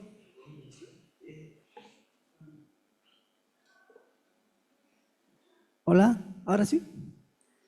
Decía, buenas noches. Gracias por nutrirme. Bueno, a todos, ¿no? Sobre la temática que se ha conversado, ¿no? Bueno, a ver, dentro de mis preguntas, una de las cosas que ya preguntaron, pero no ha quedado completamente absuelta para mí, y no han sabido responderme, sobre todo los docentes de la UPEA, porque en todas las carreras y en posgrado manejan el famoso el software de plagio, ¿no? Antiflagio. Manejan todos en la UPEA. Yo tengo mis tesistas y mis asesorados y vienen y me dicen, me han detectado un alto porcentaje de plagios. Yo tengo mi criterio propio, ¿no? con investigadores, hablamos esto. Y yo les respondo, ¿no? Entonces, ahora yo pregunto, ¿no? A ambos que trabajan en la OPEA y obviamente a nivel genérico, ¿cuánto de plagio debe tener? ¿Cero? Cero. O Porque sea, yo voy a disentir con usted, doctora, porque obviamente no, por ejemplo, hay apartados, ¿no? En la tesis que uno va construyendo, entonces, por eso está el parafraseo, ¿no? El marco teórico comentado, ¿no? Etcétera, etcétera. Propiamente los resultados son del propio investigador, ¿no? Entonces, obviamente, si hay cosas que no se ha citado, ya, siempre va a haber un margen de plagio, ¿no? Pero bueno, yo tengo este criterio construido, ¿no? Con investigadores, amigos míos, ¿no? Pregunta 1. Y la pregunta 2, y para cerrar un poco, ya no hay tiempo, es, como hablamos de investigación mixta o híbrida, en todo el proceso, ¿no? Voy a resumir para no caer en terminología equivocada, doctor. Voy a resumir en los procedimientos y criterios metodológicos, tenemos claro cómo se da, ¿no? Las instancias. En el cuantitativo, predeterminado. En el cualitativo, circular. Ok, Miquel, estamos bien. Pero en el mixto no tenemos esa claridad, como ustedes mismos han ido indicando, y obviamente no hay esa claridad, ¿no? Entonces, yo me pregunto, y cuando hacemos una investigación mixta, entonces debemos asumir que todo lo vamos a ir combinando, ¿no? Información cualitativa, cuantitativa, desde la parte de planteamiento del problema, la hipótesis o idea científica, la justificación, mucho más el marco teórico, ¿ya? Y la parte metodológica más aún. Tiene que ser así, a rajatabla, perdón, yo creo, no. Esa es mi segunda pregunta. Eso es todo, gracias. Ya, la primera te entendí, la segunda no, pero te respondo. A ver, el sistema de universidades bolivianas, el CV, en una de las reuniones que se tienen a nivel nacional, habló el tema de plagio. No hay un reglamento desde el CV, no hay, pero sí cada universidad maneja, ¿ya? Y el hecho de que haya una tesis que tenga un 50% de plagio, hay que saberla interpretar, ¿ya? La interpretación de ese plagio puede ser similitud, malas citas, paráfrasis mal hechas, tiene su don. Pero lo que muchos tutores tal vez no entienden es la forma de revisión y el informe que se envía. Imaginen, yo soy tutor de tesis en otras universidades, también soy tribunal. Me llega una tesis con 80% de plagio, ¿ya? A mí no me interesa el 80% de plagio, me interesa de dónde ha salido el documento. Lo lindo de estos softwares es que haces un clic y te sale la página web con el documento. ¿Te ubicas? Entonces yo le digo, del 80% de esta investigación tú has sacado el 40% y es plagio textual. Para mí no va. Y lloran. Bueno, no hay problema que lloren, pero no podemos dejar pasar un trabajo cuando ya es una tesis terminada, ¿ya? Muchas universidades no me invitan seguido, me invitan a mí para ser tribunal cuando tienen que matar a alguien, y yo lo denomino así, porque siempre hay un tema político en cada universidad y alguien fuerza, manda cartas notariales, se trae abogados, para que proceda un proceso de revisión. Entonces, yo revisé la tesis y le digo, tiene plagio, y sacaste de una tesis de la UNSA, y es del ICA, él es el autor. Yo estoy en el papel de reportar el tema de plagio, porque así corresponde. Y si la tesis tiene esa, no sirve. No puedes modificar lo que ya has plagiado. Otra cosa es el plagio que tiene malas paráfrasis, malas citas, bajado del internet, sin fuentes. Pero cuando encontramos una tesis que tiene más del 10%, el trabajo no sirve. No hay otra forma de interpretar, ¿ya? Y los tribunales, y los tutores, personalmente a mí me ha tocado bastantes, que no acompañan, no asesoran, no orientan. Llega la carta, firman, van al momento de la defensa, se hacen presente, hablan maravillas del trabajo y cuando revisamos sale todo. O sea que está mal el diseño metodológico, que los resultados no corresponden, que no tiene un buen marco teórico, sale todo. Entonces es bien crítico decir, yo soy coordinador de doctorados, decirle al tutor, sabe que usted no ha revisado el trabajo. Y acaba de mencionar que el trabajo es una maravilla y ha recomendado un summa cum laude cuando tiene 1000 observaciones. Es una vergüenza ajena a la que pasamos muchas veces. Entonces, la forma de interpretar hace mucho. Y cuando se identifica el documento de plagio, tesis que no sirve. ¿Ya? Ahora, la segunda, algo que te puedo responder. Cuando les decía, hay un paradigma de investigación, hay un enfoque de investigación. El enfoque tiene un tipo que dice quali, quanti, quanti, quali. ¿No ve? Cuando predomina lo cuantitativo, entonces gran parte del trabajo del metodológico es cuantitativo. No es que todo es combinar, complementar, mezclar, sino hay que saber leer esa partecita de cuánto por ciento va a ser cuantitativo y en qué base te vas a manejar. Así de simple. Eso es todo. Así, es re cortito sobre el plagio específicamente. Yo voy a ser quizás un poquito más dura que usted, doctor, primera vez. Y es lo siguiente, ¿en qué lugar en rankings internacionales se encuentran las universidades bolivianas? ¿Y por qué? Yo he estudiado en el exterior y puedo contar mi experiencia al respecto. Yo he estudiado en la Universidad Javeriana, que está dentro de no solamente rankings latinoamericanos, sino rankings a nivel internacional, fuera de la región. Y uno de los procedimientos que ellos tienen es plagio en trabajo y se expulsa al estudiante de la universidad. Suena durísimo y lo he vivido de cerca con una compañera cercana que tuvo que pasar por todo un proceso de demostrar realmente que lo que había pasado era que era una versión previa de un trabajo, o sea que faltaba, digamos, el proceso de parafraseo y citación y todo eso. Finalmente logró, digamos, quedarse en la universidad. Suena muy duro, pero yo considero que no se puede admitir el plagio. Para eso es que nosotros a los estudiantes les damos cursos de redacción académica. O sea, yo a mis estudiantes siempre les digo, no hace falta hacer el copy-paste. Si necesitan llenar páginas, llenan más páginas diciendo, según tal autor, 2 puntos, comillas, o de acuerdo al tipo de formato de citación, página, van a llenar más páginas. No se necesita, ¿no? Y justamente como decía el doctor, ahora con los softwares es mucho más fácil de detectar, pero uno ya tiene, digamos, el feeling para utilizar esa palabra. Una cosa es que en el marco teórico me aparezca una cita larga sin la página, sin el autor, pero se nota que es una cita. O sea, la persona está diciendo claramente 2 párrafos más arriba según tal autor, pero hizo mal el parafraseo. Bueno, dale.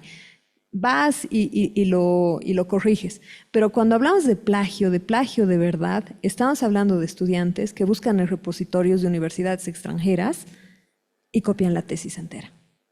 O estamos hablando de estudiantes en pregrado que se han acostumbrado, y a mí me ha tocado muy de cerca, tener 40 estudiantes y 10 trabajos iguales.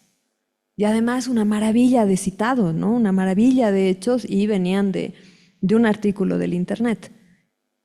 Entonces, ¿qué es lo que nosotros hacemos ahí? También, porque no es, o sea, si uno encuentra plagio en tesis de licenciatura, es que quienes se han aplazado son los profesores, porque en todo el proceso han dejado que el plagio vaya avanzando y avanzando y avanzando, hasta que finalmente el estudiante ha pensado que era una buena idea plagiar una tesis de afuera.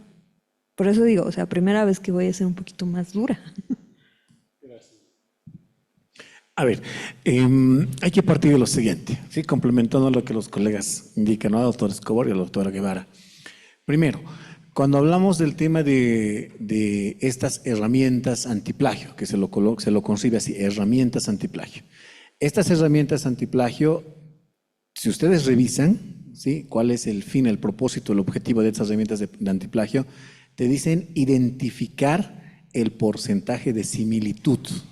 Eso es lo que te está dando. O sea, no te está diciendo otra cosa. ¿Me entienden? Entonces, ahí, ¿qué viene? También tiene un manual, ¿no es cierto? Va, te haces un clic, listo, ¿no? Entonces, ¿qué es lo que tú tienes que hacer? Tú tienes que saber interpretar esos resultados que te arrojen la última parte, por un lado. Otro, vámonos a la parte académica. Analogía. Un cirujano, ¿sí? Un cirujano, para que aplique la parte práctica de todos sus conocimientos, ¿qué necesita?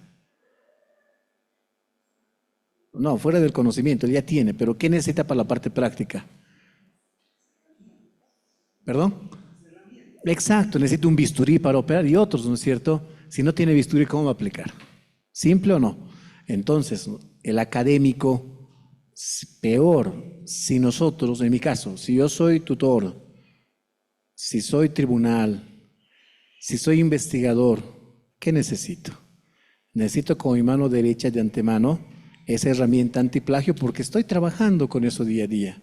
¿Me entienden? Entonces, esa es es algo que nosotros tenemos que tener al lado. ¿Para qué? Para que nos ayudemos como tal. ¿No es cierto? Por un lado. Ahora, específicamente, existen herramientas antiplagio gratuitas, free y también de pago. Free, Viper, Skype, muchas herramientas para que ustedes puedan utilizar. Pero estas herramientas gratuitas no te están dando el 100% de esa similitud que tú vas a encontrar por si acaso. No te van a dar. Te están dando como un marco de solo referencia. ¿Y tú qué tienes que hacer con estas herramientas de plagio? Trabajar párrafos, en inglés se llama cantidad de words, de letras, de palabras, que tú vas a ir insertando y eso te lo va a ir viendo. Y tú vas a ir haciendo. Es un proceso más tedioso, sí, pero tienes ahí el insumo. Por el otro lado, tú tienes las herramientas como docente que puedes adquirirlas de pago. Ejemplo, la que más se utiliza a nivel mundial, Turnitin. ¿Sí? Entonces, ¿qué es lo que están haciendo? Simplemente tú te vas a apropiar de esa herramienta y tú vas a tenerla con mano derecha para poderla trabajar. El docente, en mi caso, ¿qué es lo que tendría que hacer? Yo parto de ese principio. Indiferentemente de la asignatura, lo primero que hago es la primera y la segunda clase, se les enseña a utilizar estas herramientas. ¿Por qué? Porque en cualquier momento de toda la materia se va a pedir un trabajo, no solamente mío, sino otros docentes, pero ellos ya tienen que tener los insumos para que ellos sean el primer filtro, ¿no? Y así ellos mismos puedan evaluar lo que están haciendo y lo que se debe y lo que no se debe hacer en la parte de la redacción. Turnitin, ¿qué te dice? En conclusión, Turnitin te dice que de 0 a 25, de 0 a 29, te arroja como un resultado verde. Vale decir que está dentro del parámetro. Cuando llega de 30, pero tranquilo. Cuando llega de 30 hasta 49, te arroja con barra naranja, que te dice que, ojo, alerta. Cuando te arroja de 50 para arriba, ya te arroja el dato que es color rojo, que significa que algo está pasando con esa información y que tienes que revisar. Ahora ahí viene lo siguiente. Dentro de lo que son los procesos de revisión como tribunal particularmente me pasa esto. Yo lo paso por el filtro, que es Turnitin. 2 tesis, ¿sí? En una me sale 75 y en otra me sale 82. Voy a agarrar y a las dos voy a decir, no, yo las voto, ¿por qué? ¿Porque son de plagio? No. ¿Cuál es la labor de esa persona que está haciendo ese trabajo, filtrando esas tesis para ver cuánto de porcentaje de similitud existen?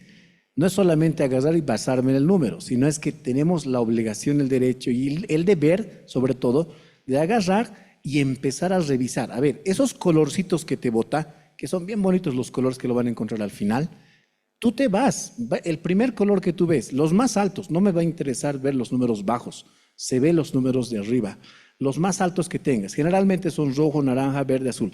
Te vas al más grande, ves el rojo y vas revisando la tesis. ¿Sí? Turnitin, haces un clic y te va a mandar, pero si no tienes por decirle Turnitin y estás haciendo eso en otra herramienta, te puedes ayudar con el Google Scholar. ¿Qué vas a hacer? Control C del párrafo, lo pegas, es tan simple, Control C, Control V, y ya te va a arrojar a la fuente origen de donde se está extrayendo esa información. Pero si tú haces esa comparación del archivo fuente con este otro archivo, estamos hablando de la tesis de 81, y evidencias que realmente es un control C y un control B, lo que yo hago, ¿qué hago? Reporto a coordinación. Sí, y no solamente muestro, no el número, sino mando el archivo. Ahí está, estoy avisando, estoy notificando. Esa es mi obligación.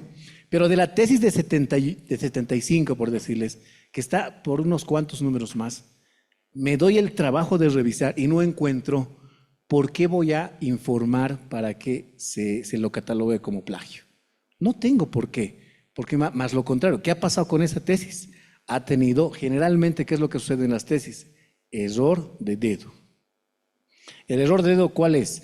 Que tú colocas un párrafo, le colocas ahí el punto, le colocas la cita. ¿Qué te lo interpreta Turnitin? Primera idea, segunda idea. ¿Por qué? Porque después del punto final ya estás con el paréntesis. Te estás formulando una segunda idea. ¿Error de quién es eso? Del usuario. Y eso está en muchas acápites de las tesis. Entonces, no por eso tú vas a agarrar y vas a decir, no, este 71 está plagio. No. Entonces, ahí viene la interpretación. Particularmente, en muchos eventos nos han preguntado esto, ¿cuánto de porcentaje se tiene que tener realmente como tal? Yo la misma respuesta que te digo, de 0 a 29, Turnitin te dice que estás ok, pero nosotros desde el plano real, lo lógico es tendríamos que llegar a 0, pero el signo de interrogación te lo pregunto a ti, ¿vas a poder llegar? Particularmente en muchas investigaciones que se ha ido revisando en tesis, hasta en artículos científicos, no se ha llegado al 0. Te soy sincero, en artículos que están publicados en distintas revistas indexadas, ¿sí? Hemos tenido, y eso ha pasado por la revisión, se ha tenido aproximadamente hasta un mínimo que he logrado generar así a duras penas luchando con el investigador, debe generar casi hasta un 8%, hasta un 10%. Pero si tú revisas la documentación, está cumpliendo, ¿me entiendes? Entonces son solamente hacer la selección de Turnitin u otra herramienta que manejes para que te dé a ti lo que realmente quieres. Entonces, mucho depende, uno, la ayuda tecnológica y dos, la forma de interpretación que uno tiene que tener. Muchas gracias por sus respuestas. Bueno, para ir concluyendo, una última pregunta y vamos a terminar. Bien, muchísimas gracias a las autoridades de la universidad, a los colegas que acaban de exponer, muy interesante en esta parte de la investigación mixta, pero sin embargo quiero leer un poquito acá con lo que dice Kuhn, ¿no? Entonces, con respecto a los paradigmas. Si bien dice Kuhn, en su obra clásica, La estructura de las revoluciones científicas, de 1989, sostiene que todas las crisis desembocan en una de las tres vías. La ciencia normal es capaz de manejar la crisis y todo regresa a la normalidad, primero. Segundo, dice, el problema se resiste y es etiquetado, pero es percibido como resultante del fracaso del campo de la ciencia por no poseer las herramientas necesarias para su resolución. Si esto es así, los científicos lo dejan a un lado para ser atendido por una generación futura que tenga mejores herramientas. Y la tercera nos dice, emerge un nuevo candidato a paradigma y se establece una batalla para su aceptación. Un paradigma se declara inválido solo si existe un candidato alterno para tomar su lugar. Entonces, en esta actualidad, ¿cuál es el paradigma vigente que resuelve los nuevos problemas de la tecnología, de la teoría cuántica y todo eso? Gracias por su respuesta. Una pregunta muy compleja. Desde el 2000 han empezado a evolucionar los paradigmas emergentes. El que más se aproxima es la transdisciplinariedad con Edgar Morin, ¿no? En función a lo que tú expones. Hay paradigmas emergentes en diferentes contextos. Edgar Morin en México, que funda su escuela, el holismo con, ¿qué se llama? El holismo con los autores de Venezuela. No, pero es una tendencia que tienen. Todo lo que son objetivos holísticos, investigación holística, es una nueva tendencia que sale con el paradigma del holismo. Luego tenemos otras tendencias. Aquí en Bolivia tenemos una tendencia con la investigación descolonizadora, que está queriendo forjar su paradigma a partir de también el pragmatismo. Entonces, cuando Thomas Kuhn hablaba de las revoluciones científicas, hace una aclaración en la carta a las revoluciones científicas. Es el segundo libro y toma en cuenta lo que Masterman hablaba, ¿no? Masterman hablaba de una clasificación de paradigmas de acuerdo a las ciencias. Y ahí se empiezan las clasificaciones. Si hablamos de paradigmas sociológicos, hay una clasificación de paradigmas sociológicos. Si hablamos de paradigmas de economía, hay una clasificación de paradigmas de economía. Es bajo esa idea, Guba, ¿qué es lo que hace? Es una clasificación de paradigmas de investigación y empieza con el positivismo y lo que llegaría a ser el pospositivismo, ¿no? Y luego se va trabajando las tendencias y empieza el positivismo, el interpretativo y el sociocrítico. Y es la clasificación que hace Guba. Oficialmente la Academia de Ciencias la ha tomado en cuenta y se maneja. Y a los nuevos paradigmas que han ido emergiendo, como el pospositivismo, el constructivismo, el pragmático, la transdisciplinariedad, el holismo, son paradigmas emergentes que esperemos que se consoliden. La respuesta. Listo, muchas gracias. Gracias, buenas noches. Gracias. Con eso concluimos. Bueno, quiero agradecer a los 3 expositores del día de hoy y entregarles un certificado de reconocimiento a nombre de la Universidad Privada San Francisco de Asís. Doctora Nadia Scarlett Guevara, por favor. Muchas gracias por sus aportes.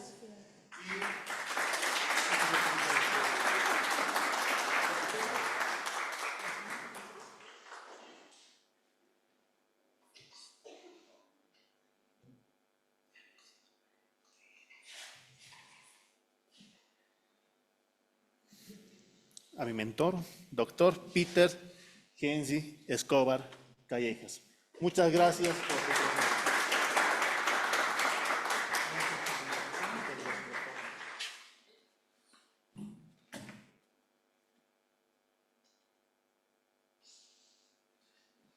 Y finalmente, al doctor Pablo José Guerrero. Muchas gracias.